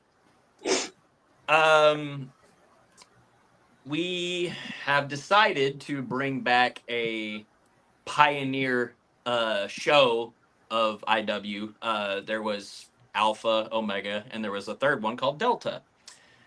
I personally haven't been around for that one, but I've heard enough about it. But I was approached by the now named general manager of Delta, Mr. Big Sexy John May, if I would, how you would say, join him on the ride. And I was like, okay, well, I mean, I have some Omega experience. Yeah. I help with production and everything. He's like, oh, no, not production truck. I want you in the passenger seat. I was like, what? Oh, damn. So, I mean, I still have to negotiate what my actual, position is. But I'm happy to say that I am part of the Delta crew that is happening next season, and I am very excited about it. So I'm no longer just a production guy. Well, like I said, I don't know yet, but we'll figure it out. I feel like I got promoted, but I don't know what position is yet. So. Oh, and by the way, according to the IW World Heavyweight Champion, what's the issue, guy? What's this guy's issue with Sean Jackson? He's a jam-up guy. But and somebody else that Sean Jackson has fooled. But before we get to this matchup right here, we have all the way from VT Dub. Ladies and gentlemen, part of my CEWA booking committee, okay, with Cody Cash and myself and Phoenix Jackson Geriatric. Ladies and gentlemen, Miss T. About time you have me back on here. I've been waiting for hours for you to pop me up here. Well, it's not our fault that Miss Lenore Lynn couldn't keep herself in her seat and she had to keep messing things up and had to keep sprying out of there. It's not our fault. Yes, he's absolutely right. But I mentioned. Question: what do you expect with her history with Legion and everything? You wouldn't expect something bound to happen. No. Let's. That's why we're putting Legion to work next week. So have fun with that one. Let's get to this next matchup right here. This is, of course, the Evolution Championship tournament that Prodigy, mind you, inserted himself, because he even said, since he got cheated out during his last matchup for this title against Troy Mason, he deserved to be in this matchup. Which is facts. Why is very much true? Yep, absolutely, Cody Cash. So he's taking on Tyler Stone and Lenore Len. Now, mind you, this matchup was 17 minutes long. Good Lord. Tell everybody in the locker room, it's time for co-main event number 1. Of course, right off the rip, Lenore and Tyler Stone super kick Prodigy, right? Damn. But Prodigy grabs the legs and puts them both in an ankle lock. Wow. And he's grabbing both ankles, telling them both to tap. But, of course, Lenore and Tyler Stone reverse it, kick him off. As they all three get up, Lenore and Tyler Stone hit a double spear on Prodigy. Mm. Right into those light tubes that were hanging on the rope. It was freaking crazy. Now, mind you, yes, you can see the light tubes on the ropes. You can see the light tubes on the outside. This is light tubes galore on the outside. Some of them were Some of them were even the bundled ones that were all taped together, and those were the ones that terrified me. Yes, absolutely, because Lenore went to the outside. Mm-mm. As she grabs those tied up light tubes of the 5 stick like this. Oh, God. She holds the handle of it, and she tells Tyler Stone, pick up Prodigy. Uh-oh. As Prodigy gets picked up, she backs up. At that same time, Tyler Stone low blows from the back, being the Extreme Champion, and low blows Lenore Land as well. And of course, Lenore Land, she drops the package light tubes of 5 together. Of course, Prodigy and Lenore are in the middle of the ring, and Tyler Stone just wrenches back with it and hits both of them. Good with Lord, the man. light tubes. Woo-wee. Somewhere down the line in this match, you've seen Tyler Stone go outside and get a steel chair, taped with light tubes on it. Right, he did that. As he did that, he puts the chair, that same chair, on both competitors of Lenore and Prodigy. What does Tyler Stone do? Goes to the top and hits a 450. Good Lord. That big man doing something like that? Holy shit. Right on top of both of them. But here's the thing. Lenore and Prodigy move out the way, and Tyler Stone hit that chair in light tubes. Face first. Tyler Stone is bloody. Tyler Stone is bleeding right now. And of course, Lenore and Prodigy take him, throw him to the outside. And said, fuck this dude. You and me, grime versus grime. You ready to do this, Lenore? Fist bumps Lenore and said, let's do this. No, here we go. For several minutes, these two go back and forth. Light tube after light tube after light tube off top of each other's heads. No. Phoenix. No light tubes got used right away. Okay. These two went back and forth. And Miss T, when you go back and forth with Lenore, it's not really that good, is it? No. Of course. Think of who she learned from.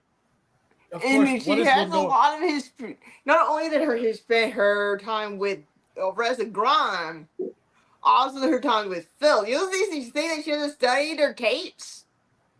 Come on now. She is a student. She has used that reputation to be the student of the game. She watches every single death match there is between Joey and Casey and Nick Watts. Absolutely agree. Now, mind you, Tyler Stone on the outside. Prodigy and Lenore are fighting each other, right? Oh, dear. Lenore goes to the outside. Goes to whack Prodigy with a light tube, but he grabs the arm and says, no, we can't do this. We're a grime brother and sister. Give it to me. Let me use it on him, please. What does Prodigy do? He goes to swing it, but turns around and hits Lenore Len with that same light tube. Gotta do what you gotta do. 2.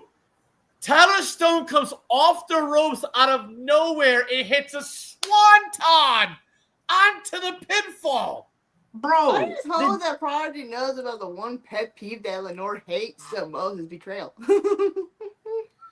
But you gotta understand, it's not betrayal when it's a triple threat match. True. They kind of had no choice. But then again, Tyler Stone had a choice in doing a freaking 450, and now he's doing a swan. What is wrong with this dude? Oh wait, I forgot. I don't know. He's lost his fucking mind. He's psychotic for a reason. He's psychotic for a reason. What's he do? He takes Lenore Len, he throws her to the outside, pins Prodigy, 1, 2, kick out. Damn, dude. And Tyler Stone just starts laughing. I didn't do it. Uh-oh. Police. Tyler Stone's I didn't do laughing. it. What does he do?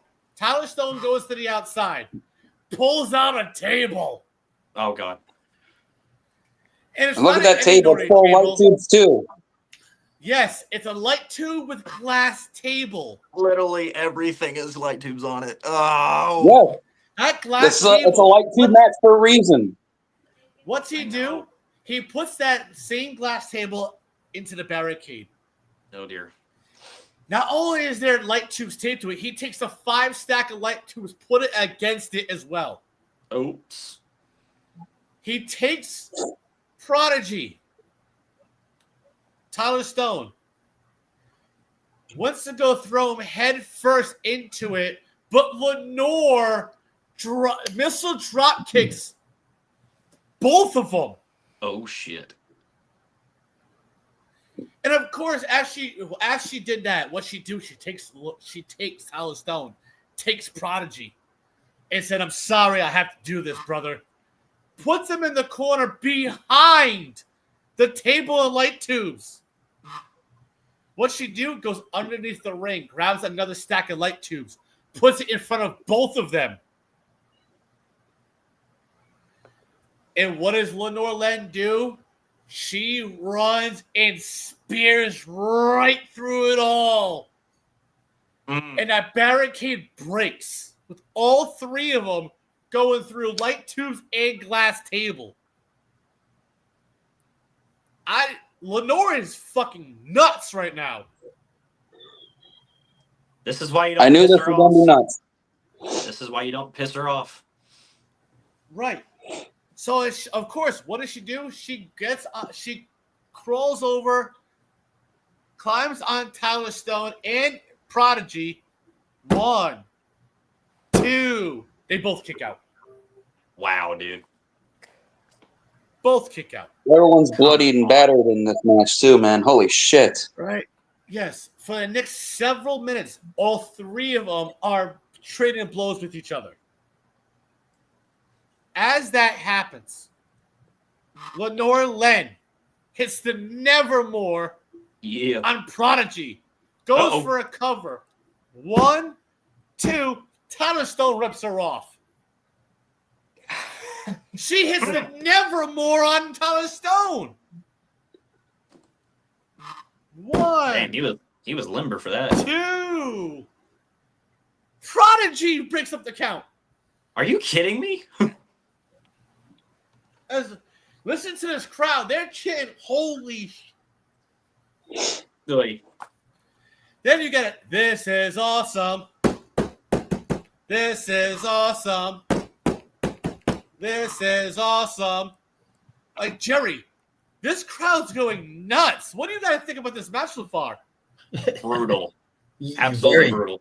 Very brutal. Okay. Coming down toward the end of the matchup. Oh, we're finally at the end. Oh, God, thank God. We're coming down to the end of it, right? What does Prodigy do? He picks up Tyler Stone. Tells Lenore, hit the super kick. Nope. She hits the super kick, but Tyler Stone drops out of the way. She hits Prodigy. Tyler Stone hits the brain damage on Lenore, but covers Prodigy. 1, 2, 3. Oh my God. Evolution champion. Woo-wee. Tyler Stone. I love that. But now here's the thing, though. I'm going to make it official. Hold on. No, applaud Tyler Stone for this matchup. You got to say, he went through a hell of a match. Yep. Now he's Tyler Two Belts. He is Tyler Two Belts. He got the Omega Extreme Champion, learning from Darius Jones. Now he has the CEWA Evolution Championship, learning from Troy Mason. Damn. But look who's at the ramp. The Legacy Champion, Sam Black. Oh, God. Oh! Here we go. And staring down Tyler Stone. She just points to his title and said, "It's mine."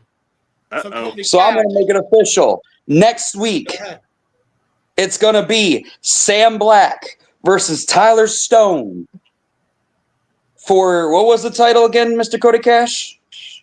The Dynasty Championship. For the Dynasty Championship. Yeah, boy. That is the second titles being fused, because here's the thing. I say here's the thing because let everybody know it's co-main event number 2, because later on tonight I will be right back. We have a championship being fused with each other. The CEW tag team titles, the EWA tag team titles, and becoming the CEWA World Tag Team Champions. Yes, Somebody's going to bring it. Of course, after this matchup. Now, I'm going to go around the room and Cody Cash give a short, brief statement of who and why when it comes to this tag team matchup. LOD taking on the new tag team of Johnny Rotten and Billy Gore with their manager, Brother Moses. Short and brief, huh? Great. I'm going to say it because I know all these teams have talent. I mean, you got one team that's one side of champions. You got the other team that's the other side of the champions. But when you have Rain Carter and Amelia Eris in the tag team division, run like hell because they were on their shit tonight. Oh my God. Yes, they were. But when it comes to this matchup right here, co-main event number 2, Billy Gore and Johnny Rotten taking on LOD members Big Sexy and Johnny Newhaven. What do you got to say about that? Same thing. You know, if LOD's involved, it's over. I mean, because here's the thing. Anytime that Big Sexy says that he doesn't give a damn about what he's about to do to somebody, he doesn't care about the person he's talking to, the man's gonna murder and he's not gonna have any form of remorse whatsoever. So the team after last night, it's just though, like I said with I don't blame him earlier. You have Johnny Newhaven and Big Sexy as a team. Again, run like hell. Yo, Cody. Yes. Southern Heart out of nowhere just came up with this. Okay. Cody Cash reminds me of someone who played on the movie called The Nerds. Yeah. Hey, at least I know when to get sleep and I'm not on stream for 16 hours. It's time. It's time, when, you got to hold them, when to fold them. You know, there's times when you got to get a life. You got to touch grass. Seems like whether you're Southern or you're evil, the heart don't know what it wants. So don't try me. All right. Easy there, Cash. I swear I'm on my shit, man. If people want to come after me, I will say something back. I get it, but come on now. We have the job to do. All right. Of course, but I'm not taking it back because she's the one who said it, so I'm gonna say something back. I'm gonna leave it there. But in this matchup right here, I don't need to be up for 14 hours to be relevant. So exactly.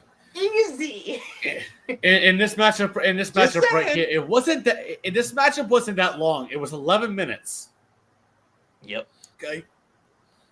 It was a really good back and forth tag team geriatric. Now, Jerry, when you saw this tag team match, what did it remind you of? What did it remind me of? Yes, sir.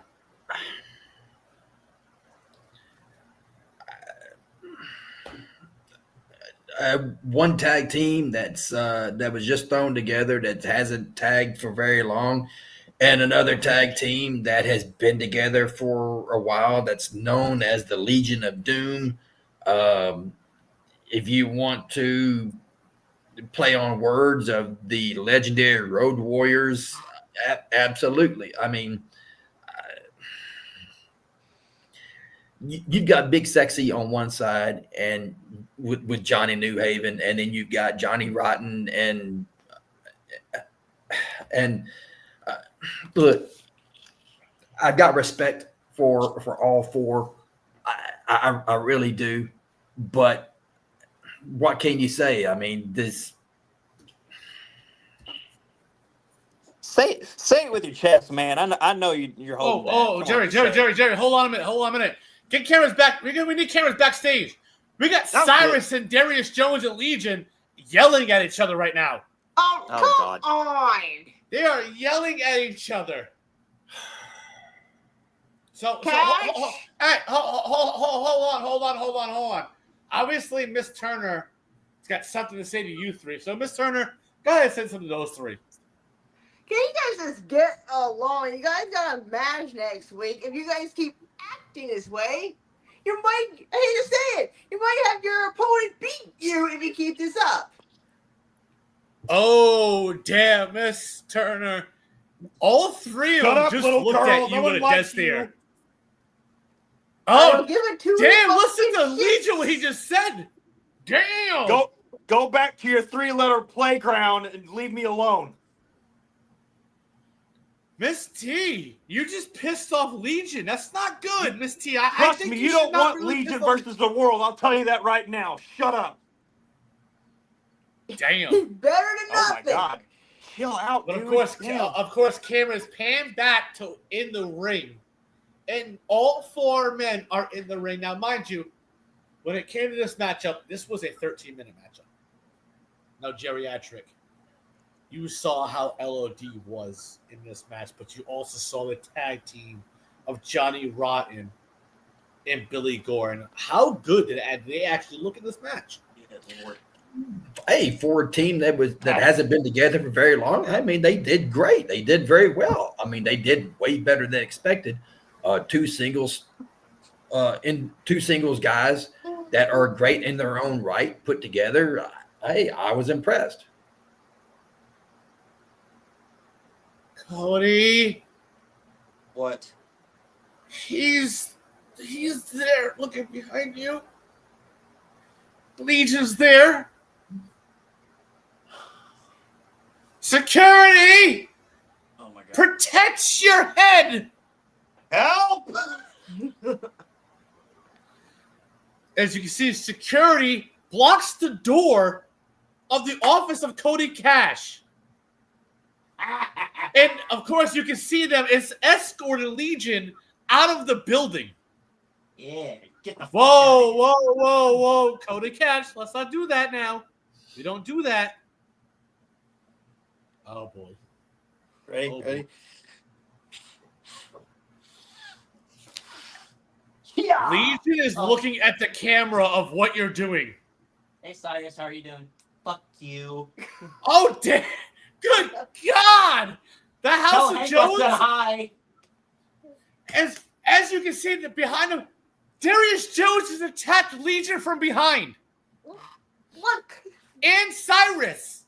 What? Again, they're both in a handicap. As you can see, our VP Token is telling the cops, get over here, arrest them. Right now, they're being put in handcuffs. It's not gonna last long, but good luck. You should have used zip ties, but whatever. I can't. Nope. It's California. They won't be in for very long. By the way, according to Big Sexy, Knox, Bays, and Rogaine. So you know what? Cody Cash, Miss Turner, Geriatric. We're gonna make a little note for next week. It's gonna be Knox. Knox is already booked. Oh, damn. What we got Knox doing next week? What do you mean, oh, damn? You're the one who made the match, dude. Absolutely. Of course I did. But you know what? Remember, but Earth, look. Pinecone times 2. Listen to me. You booked Knox versus Shane Garrison in a match next week. And depending on their triple threat match later tonight was depending on if they were going to get it next week or WrestleVersary. Yeah. Remember? Do I need to pull out Hooked on Phonics again for you to remember? No, I don't need to read Hooked on Phonics. Derek, ring it up again. Yes, I'll put. Let's If I have to put you back on level 1, I can't do nothing about that, man. I'm sorry. You're at level 4. You're doing great. Keep it up. As Geriatric looked at told the referee, ring the fucking bell. And the referee actually does. In this, oh god, we have Cody Cash. Oh, Cody Cash, you good? Oh god, Cody Cash just went out of screen. What the hell is going on with Cody Cash? You good? What'd you say? I can't hear you. You're muted. I think you're muted, sir. Nope. Oh, it looks like Cody Cash having technical difficulties, of course. But in this matchup right here, like I said, it was a 13-minute matchup. It was a good, great back and forth tag team geriatric, and you saw how it was with this matchup. You know, but in coming down to the end of it, Jerry, you thought am I good? Hello? You're good. Testing? Yeah. Okay. We can hear you. So now, geriatric, at the most impromptu time, like me and geriatric were already saying, I got called by the sheriff's department, and let's just say the squad car that they were put in, it's theirs now. Of course. No, don't. Hold on, Cody Cash. You're telling me the House of Jones took over a squad car? They have the Anaheim PD police car right now. As you can see the camera panning towards the highway. Look at them, they're driving in that Bronco. And Cyrus just tore out the computer thing so they could have more leg room. What the hell? Bro, what the hell? But of course, now, we gotta get back. First they fight each other, then they get arrested. Now they're having a joyride. Are they like bipolar or something? I don't know. Radio traffic will be very, very interesting Look at tonight. Legion is sticking his head out the window at the cops going, I feel that's more Darius than Legion. But yeah, he's doing the same thing. Yeah. I wonder if both laughing at the cops like, fuck you, bitch. More out of them. This is behavior I would expect from somebody else, but it's got to be them. But of course, we just lost camera feed. Right. We just lost camera feed. Cool. Yeah. Damn. Back to the match. Only in CEWA. Before, Knox just said all my bookings go through Token and Cody Cash. Oh, so he does accept. Shit. Damn. Oh boy. But I got me a new client, baby. And he's the best. Like I said, and like Jerry and I said, this matchup was regular tag team, really special, back and forth. They went back and forth. But at the end of the matchup, now, Jerry, you thought that Billy Gore and Johnny Rotten were going to win this matchup. At the same time, of course, the members of LOD, Johnny New Haven and Big Sexy, what happened? They hit Take the D. And as they hit the finisher, of course, Johnny New Haven, what's he do? He elbow shots Johnny Ryan off the apron. Referee 1, 2, 3. Oh. And the winners of the matchup is LOD members Johnny New Haven and Big Sexy. Hey, yo, cool. Wow. Experience wins out again. Yep. Absolutely. It absolutely does. But do me a favor, guys. Before we cut this commercial break, tell everybody it's time for Cody Cash's favorite match of the night. Cody Cash, you were big on this matchup right here. Before we get to it, let's, Cody Cash, finger blast responsibly. Try one finger at a time. Yum. 2 fingers. Of course, we're gonna finger blast And then responsibly. everybody's cool with as it. Miss Work up to Americana 3. will always say. Finger blast responsibly. I'll take what I can get. Finger blasting is fun with friends. But if my friends aren't around, I'll just finger blast myself. Nice! Absolutely, as she will always say, finger blast responsibly. And by the way, according to Johnny Newhaven, he pooped in his mouth. Ew! What? What is this show? What happened? What? And of course, okay, wait, no, I take that back. It was called Mayday for a reason. Oh God. Yes, and of course, Doritos clip of the night is Johnny Newhaven having the runs and taking the shit of Billy Gore in his mouth. Not cool. Okay. Ew. Gross. No. But tell everybody. Let the locker room know. Let everybody in the IW universe know. Cody Cash, Geriatric, Miss T. It is time for main event number 1 of the night. And of course, I'm going to go around the room and start with this. This is a CEWA tag team title infused. So the CEW and the EWA title, tag team titles, are being infused as the CEWA Tag Team Championship. The first title collab of the new brand. Mm-hmm. Now, I'm going to start with you, Geriatric. When it comes down to this, you have the CEWA Tag Team Champions Bad Company. You also have the EWA Tag Team Champions. And you got members of Him and Her, Amelia Erez, and Rain Carter. Oh, God. Now, Geriatric, I'm going to start with you in this matchup. Who walks out Tag Team Champion? You're really going to ask me that question with a straight face. Beyond by Jerry, you've been in a lot of matches with LOD, Sean Jackson, a lot of people. Beyond bias for once. Beyond bias? Okay. A blind man dead 30 years ago. 6 feet under. Dig him up. Put him up here on camera. And he would say beyond a shadow of a doubt, him and her. That's good. I like that. Miss T.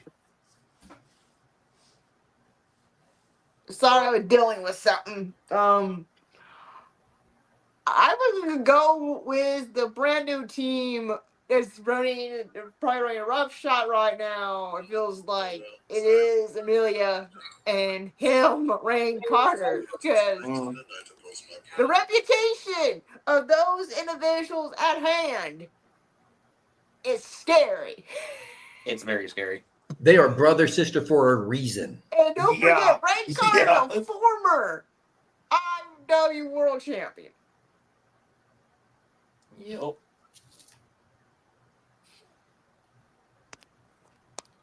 All right, and of course, Cody Cash. I mean, I'm not. I probably would be very cross with myself if I changed my answer from earlier, because I still think the coalition of just having Amelia Eris and Rain Carter for a tag team title on our show, that's terrifying. And as much rapport as Bad Company and, Fernandez and Shane, I mean, they're the champions for a reason, but they got to defend them against two members of the largest faction in IW history. I mean, they might have not had much going on for them this season, but there's still a thing, no matter what anybody wants to say about it. They're still dominant. They still have their records. It's still Amelia Eris and Rain Carter, for crying out loud. I think they're screwed. So him and her.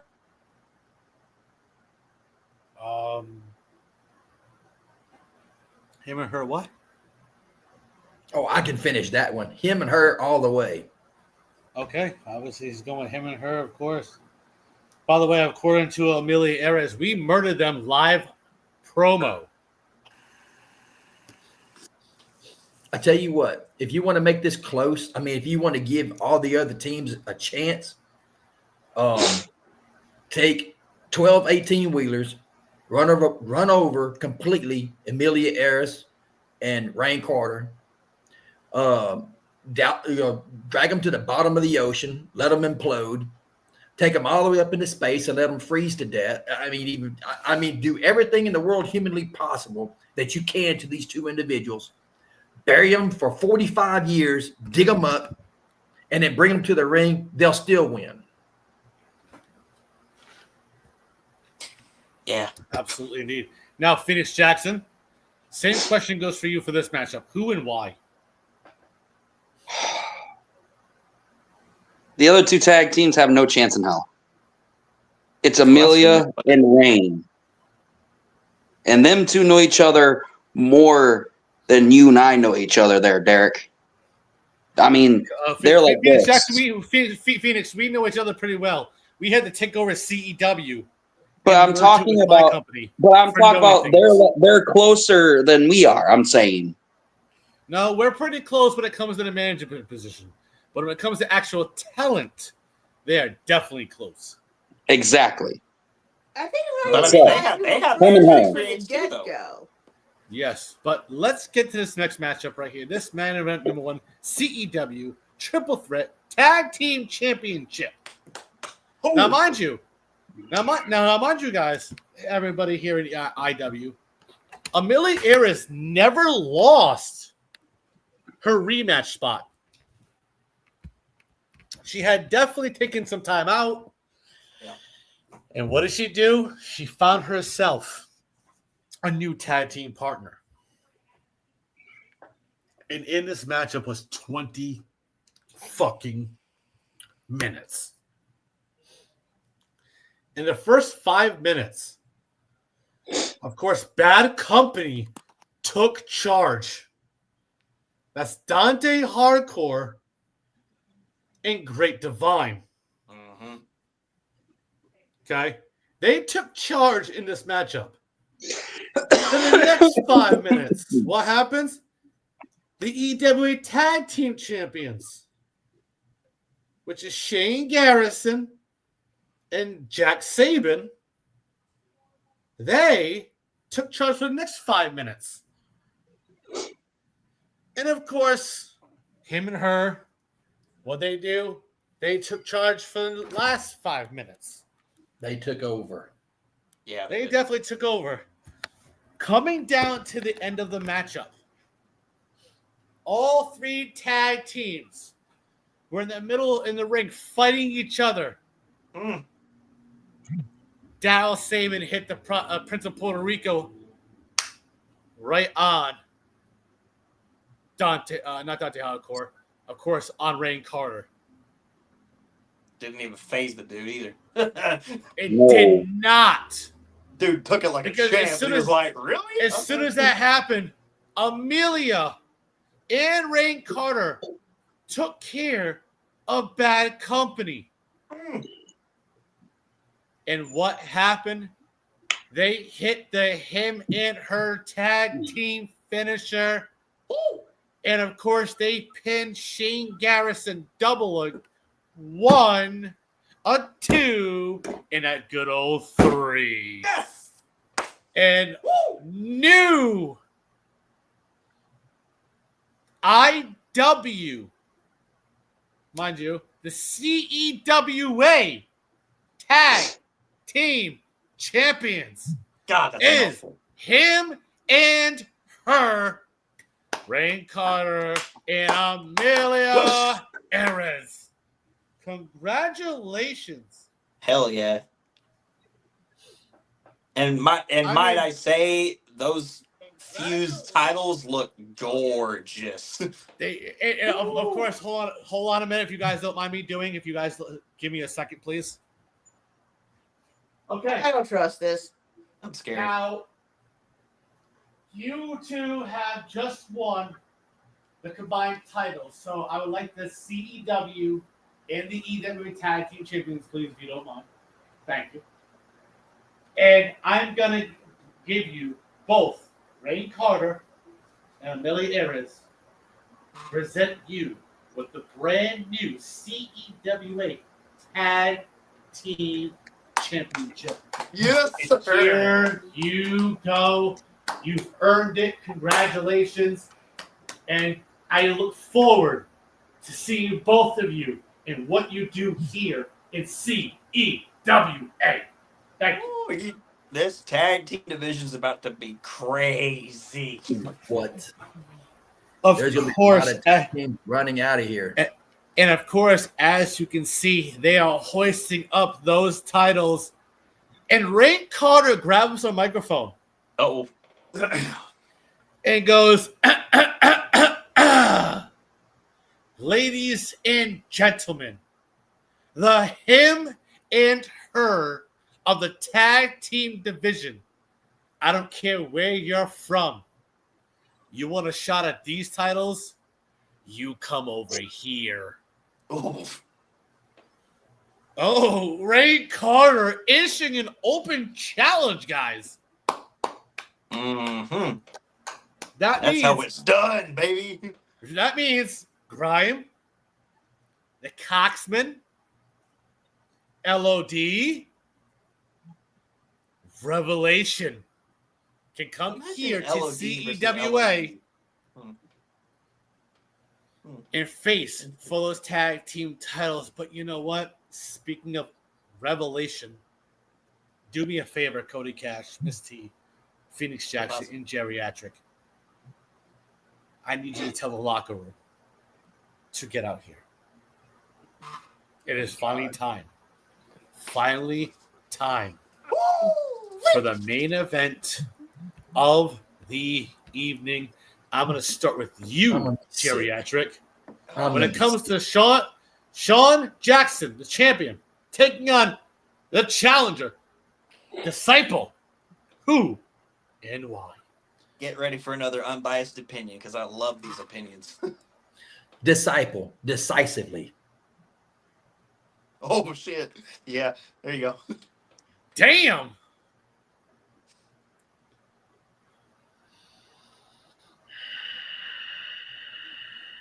You go. All right, Miss T. I think before we go to that match, I think Amelia wants to come on and say a couple words because she has asked me for a link. Well, Amelia Ayres can definitely come out here and say a few words. Absolutely. Before we get to this next matchup. So, Miss T, I'm going to ask you the same question. Who and why in this matchup? Miss T. Young kids, and he's getting into this stuff where they're all over. Go ahead. I'm gonna say, to be honest, I know my time with Disciple the most, but again, the Mental Man. But I'm right. you know what? I'm gonna go with my heart and go with a out. And that is, we'll see what happens when we might see a brand new champion. Okay. I think it's time. All right, Cody Cash. Unbiased. I like that. Let's see if anybody else can be unbiased. I have my favorite people that I like to watch. I understand who I'm affiliated with. The champion's one of them. Cody Cash? Part of my name. Yes. She is here. Well, ladies and gentlemen, you know what? the brand new CEWA one half of the tag team champions here in CEWA, the voice of IW, Amelia by the way. It is her. It hurt. Amelia, congratulations. Thank you, but I'm feeling a little. I'm missing something. Oh, please. What are you missing? Oh, there it is. The brand new CEWA Tag Team Championship. I told Amelia, I gotta say, congratulations. You I'm and feeling Ray a lot Carter better becoming now. new champions here in CEWA. After last night, how do you feel now? I mean, what's your name again? I'm sorry. Wow. Wow. The gummies are kicking in. I apologize. I don't forget She's names like always a CWF. Oh. Listen, you. After I paid for your meal, sir, you be nice. Yeah. Guys, Thank you for my meal. I just want to let you know, especially the owners of CEWA, are you guys prepared to deal with the only woman to have 2 longest reigning title reigns in this business? Wow. And still be undefeated? There is a certain woman that's been watching CEWA. Who? A little Haven has been watching this place. The hell is that? A sanctuary, a haven, a safe haven? What is that? Anyway. Don't worry about But geriatric, go ahead. Actually, she paid for Sean Jackson's meal, but I won't hold that against her, okay? Because I feel that she too can be unbiased, and you know, and when it comes to this championship match, that she will understand that Disciple will beat Sean Jackson for the CEWA World Heavyweight Championship. As her little brother, she keeps me well fed, by the way. So you get all the tacos you want. Now, Amelia, I know you want to come out here and say a few words. You can't say your words, but you're also I have no problem with you staying here to watch this main event. Oof. I mean, I love you guys, but I have some celebratory festivities to, take care of. All right. So let me just any words? Joe is hi. Any words for the IW universe, knowing that now you have 2 titles on your shoulder? I mean, and OOC, tell Matt I said hi. I will. OOC, hi, Darkin. I will. As you can see, this presence is quite alive and Always here. But Love that. when it comes to the competition here in CEWA, a lot of people are going to be like, oh, it's the LOD. Of course they were going to win. No, it's the talent within LOD that made us win. I said that last night live with my brother. Okay, as many times as you want to perform, especially 3 hours before the event, Mr. Hardcore, I saw what you did there. Okay, the most important thing about being a respected tag team champion is actually meeting the quota on time. Hello. Isn't it? Huh? For real.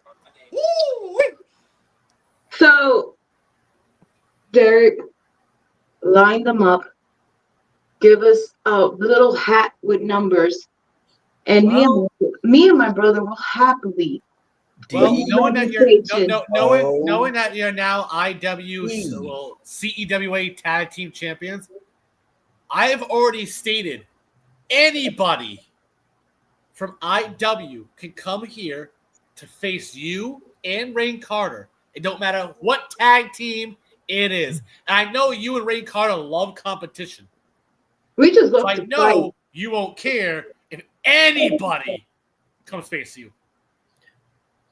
She's the destroyer of everything.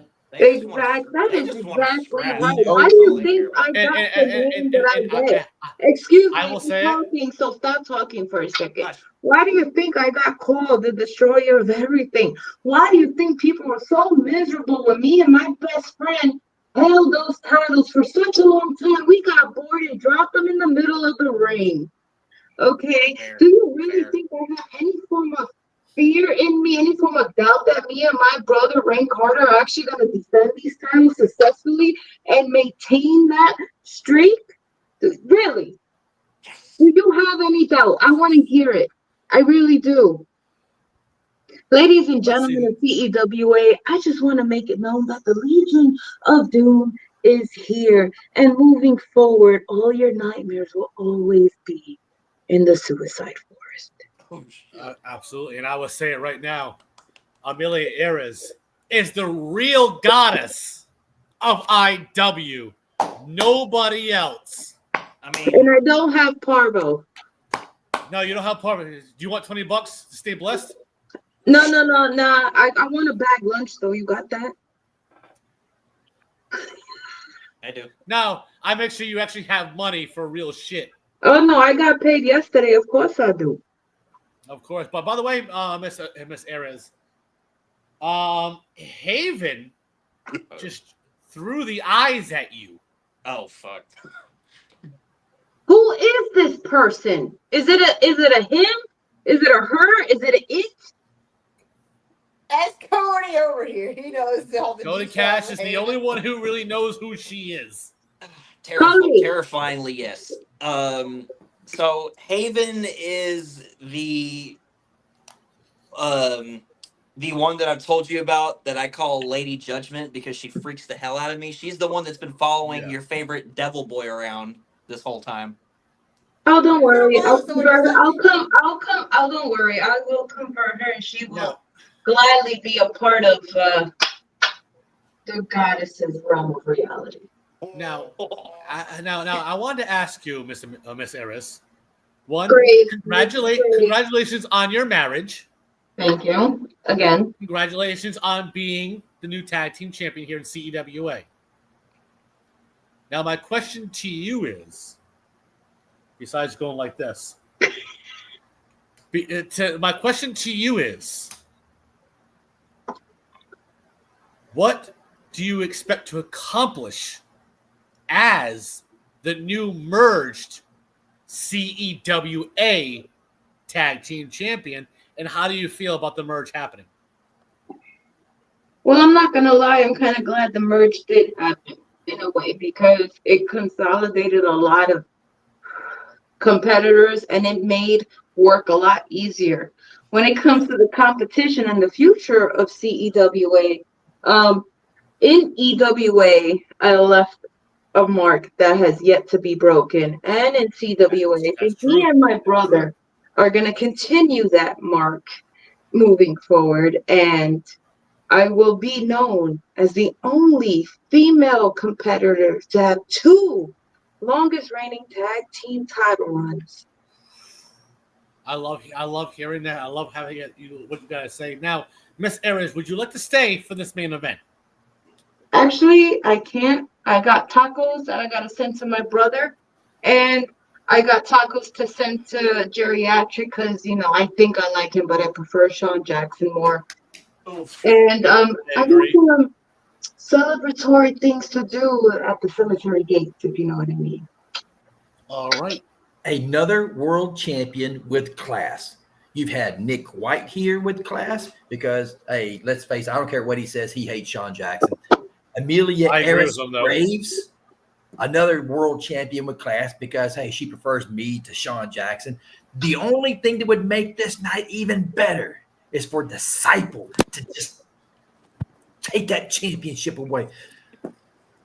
Now, I would have been. You know what, Geriatric? I'm glad you spoke with that, Amelia. Before you go and celebrate your tag team win with, of course, Mr. Rain Carter, and I'm glad that you guys signed that contract to do this match. I know. And by the way, double pay. Thank you. That's all. Now I'm gonna ask before you go. I'm gonna ask you this question. When it comes to this main event for the EWA World Championship, 30 minutes. Sean Jackson, the champion, taking on Disciple, the challenger. In your unbiased opinion, Disciple, who and why? Disciple. Listen, Gary? I've seen Disciple.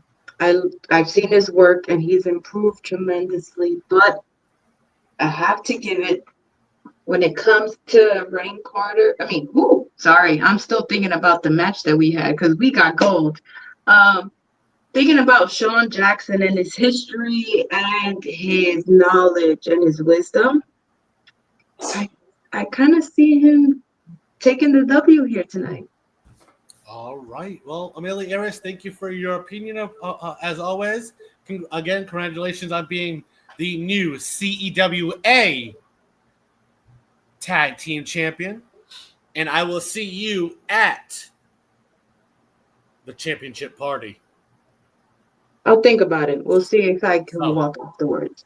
I'll see you later. Bye. All right. As you can see, Miss Amelia Eris Graves. Now I'm going to go around the room because she's now champion. I'm going to go, Jerry, you already said your opinion on it. Miss T. I already said mine. And that will be? Disciple. Ooh. Phoenix. You already heard Cody's.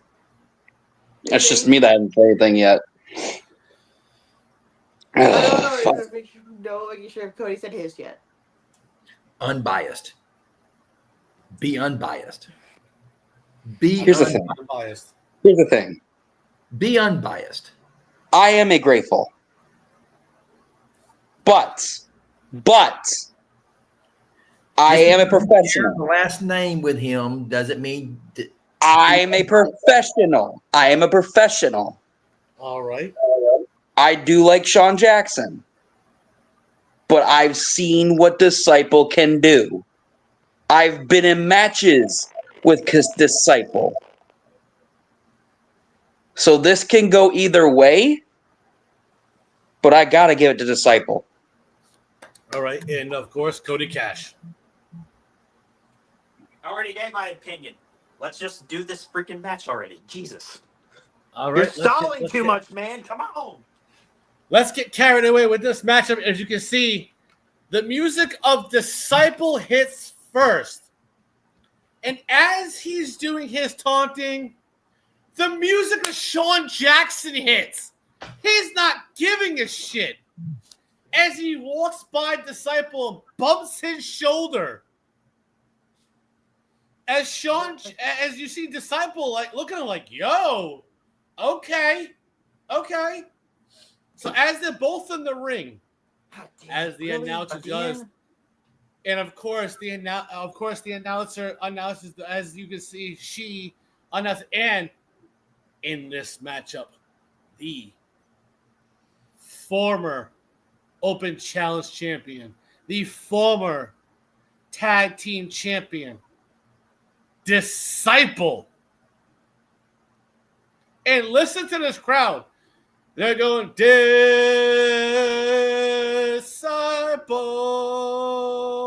Oh, Jesus. Good God. And of course, we already know who this is right here, guys. Miss T, look who it is. Oh, lovely. Of course, the CEW World Heavyweight Champion Legion is now here at the commentary table. He wants to watch this match happen. Now, Legion, I'm going to ask you right here, right now. You face both competitors, non-title matches and title matches. And I got to ask, who and why when it comes to you?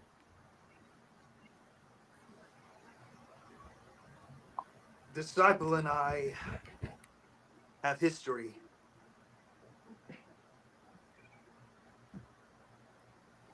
And we have a lot of things that have happened from several years ago.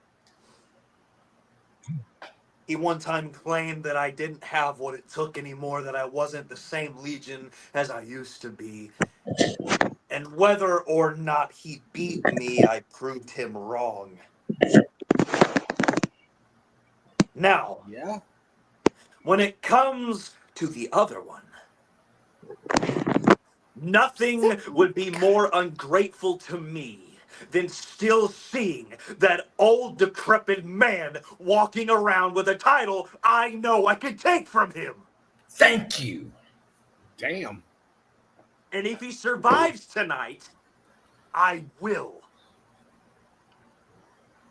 Well, I'm gonna announce it right now. Legion, you are in a match at WrestleVersary. At night 2 of WrestleVersary, you, Legion, will face the winner of tonight's matchup in the main event. But here's the thing, Legion, I wouldn't smile. Because at WrestleVersary night 2, the CEWA World Heavyweight Championship will be on the line. Also, whoever wins tonight's match, the EWA title will be on the line for the World Class Championship. You're going to continue to get these names wrong, and it befoul me. Go ahead, Legion. What name did you come up with? What name did I come up with, or what name's on the contract, you idiot? The contract. Well, let's just say, regardless of who wins, I will reign supreme at WrestleVersary as your undisputed world champion. Yes. As you can see, Legion already making claim, but let's get to this nice matchup as the referee has hoisted the title in the air. I still think I should have refereed this match because I don't think he's going to. I understand geriatric, but you were already obligated contract to be here on the commentary table as the referee shows the title to Disciple. As he shows it to Sean Jackson. Sean Jackson grabs the title. What's he do? Gets out of the ring.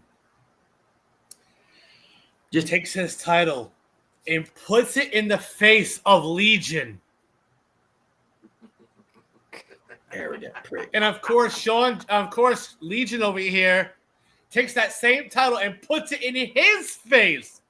And says, I'm already world champion, motherfucker. But as the referee has said,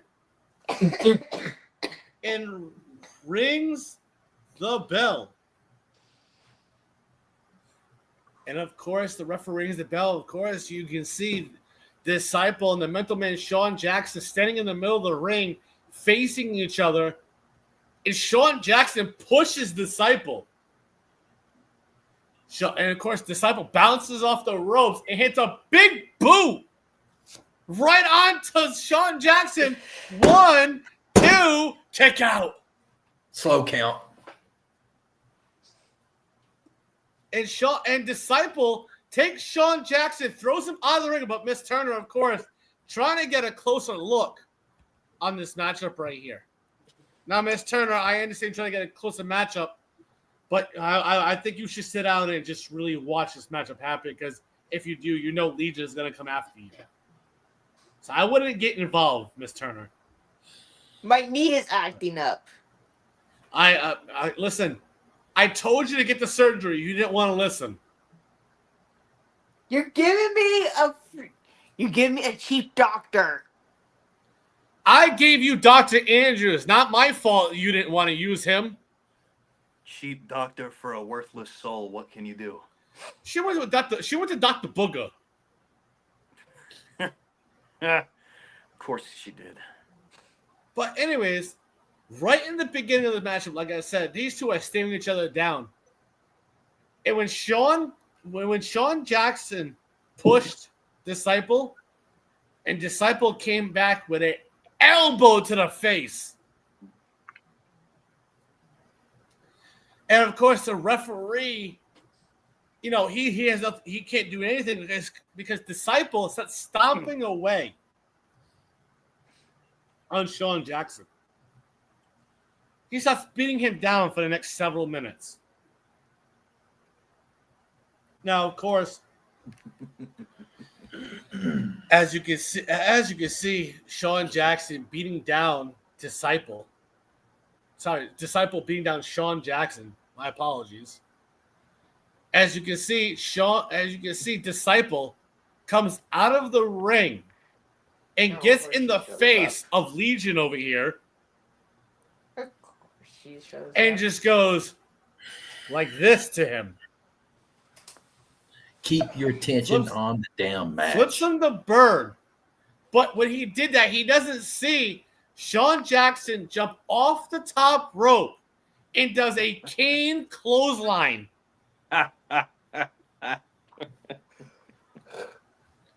Of course, Sean takes Disciple, throws him in the ring, but he pulls him towards the apron, and the back of the head and the back of the neck of Disciple shows, and Sean Jackson hits a Undertaker leg drop to the back of him.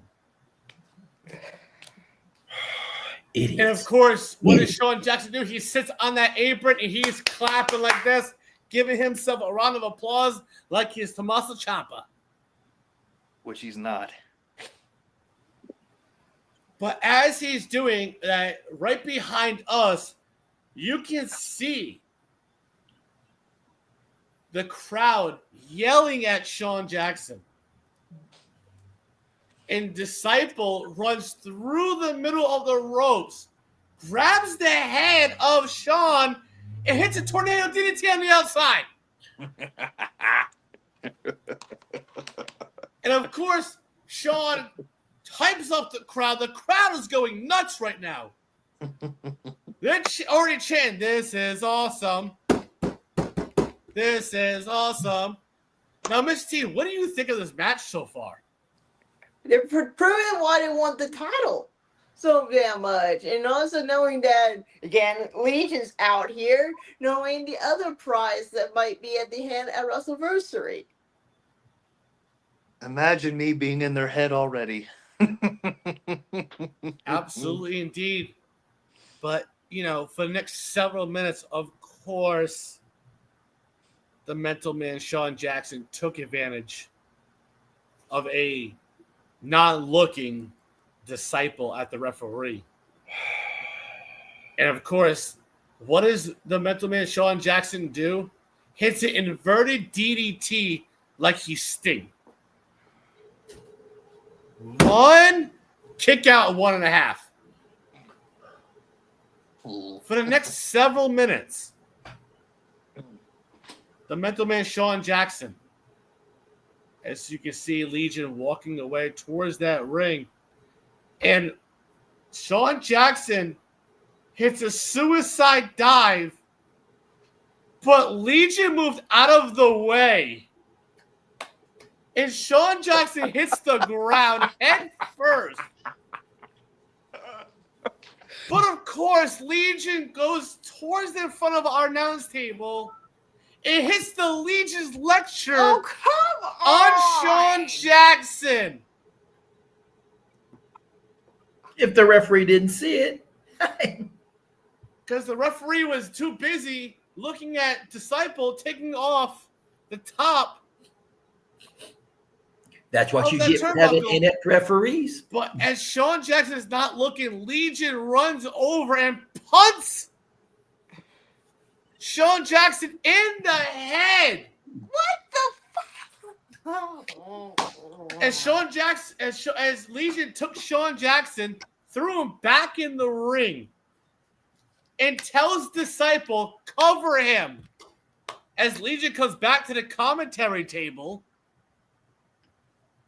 Legion, what the hell was that about? Don't worry, just get that referee in there to count. Get the referee in the count.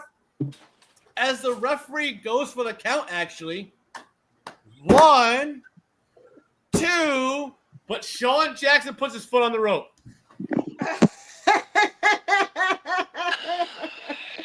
And of course, Legion, look at Legion's face. He is pissed off at fucking what just happened.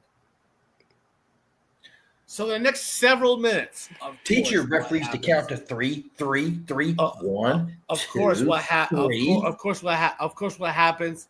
Sean Jackson beating down Disciple for the next several minutes. Sean Jackson setting up. He looks at the top of the ramp. He points out Marshall Owens, and he says, "It's time." He sets up. He goes for the hook-em horse driver. But Disciple kicked his feet off the ropes and hits a DDT onto Sean Jackson. Disciple goes for a crawl. Covering. 1.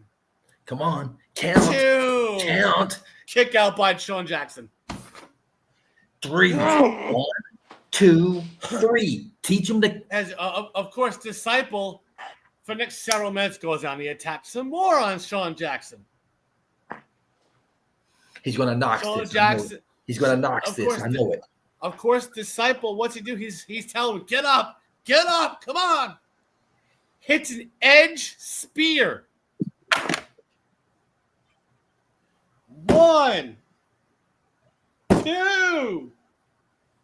Kick out by 2 9/10 by Sean Jackson. Holy Jerry Atkins about to have a heart attack over there. Jerry, relax. Of course. Oh, he wants that title off of Sean. We all know this. Of course, Sean Jackson grabs Disciple, throws him to the outside, tells the referee, count out this man now. The referee just looks at Disciple. No. 1, 2, 3. Referee tells Disciple, get back in the ring. 4, 5. As Legion, you can see Legion. He looks like he's ready to step with that little hook. Scarlet. That little Scarlet. And what's he do? Legion goes to hit Disciple, but hits Sean Jackson. He hit Sean Jackson instead. Maybe this is target all along. As you can see, Disciple, he throws this Sean Jackson back in the ring. You can see Legion come back to the commentary table. Disciple covers him. Come on, don't knock. 1, 2. Picks the head up of Sean Jackson. What? Walks over to Legion. We learned this. Walks over to Legion. He's going to knock this. I know it. He's going to knock this. And he punches Legion right in the mouth. What? Grabs Scarlet and hits Legion over the head. He hit Legion over the head with Scarlet. And of course, Disciple says, "Don't get in my business, bitch." Of course, what happens?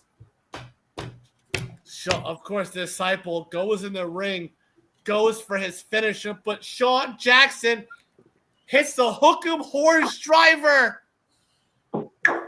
Goes for the cover. 1, 2. Legion pulls out the referee. And Legion hits the referee with Scarlet. What does Legion do? He picks up Sean Jackson, hits him with Legion's lecture. Picks up Disciple, hits him with Scarlet. As Legion's walking back to the commentary table with a smile on his face. Legion, what the hell is that about? As, of course, now before Legion came back to the commentary, of course, he threw the referee back in the ring. And of course, Sean Jackson has the arm draped over. 1, 2. No! Disciple puts his index finger on the rope. You gotta be kidding me. And Sean Jackson gets up and looks at Legion and flips him off and says, "Fuck you for interrupting my match." But as he's arguing, as he's yelling at Legion, he doesn't see Disciple. Disciple hits his finisher. 1, 2. No, Sean Jackson puts his foot on the rope. On the rope. Sean Jackson is livid. As he stands up, of course, he's ready to hit. He's ready to hit the hooking horse driver. It gets reversed. Sean, of course, Disciple hits his finisher right on Sean Jackson. Coming down to the 29-minute mark. 1, 2, 3. And of course, in new EWA World Heavyweight Champion is Disciple. And of course, he celebrates by himself. Sean Jackson is out of the ring, and the collective come and grab Sean Jackson to bring him to the back, of course. But look at Brackus. Brackus comes out. And Brackus just hugged his boy and said, "You fucking did it. It's your fucking turn, man. It's your fucking turn." But, of course, Disciple just looks right at Legion. And it just said, "You are mine next." And, of course, Disciple, he celebrates with the World Heavyweight Championship of EWA. So now I'll make it official here on one of the nights. It will be Disciple. It will be the CEWA World Heavyweight Champion, Legion, 1-on-1. We will see you all next week. But don't get me wrong, at Chase Stadium here in San Francisco, we're moving up north right into Sacramento Kings Stadium at the basketball center of theirs. We'll see you next week. Of course, I am CEWA owner Derek Cole. This is my color commentator, Geriatric. We have Ole from VT Miss T. We have the CEWA owner, Phoenix Jackson, of course, the man that holds the CEW World Heavyweight Championship. Come on. Legion. We'll see you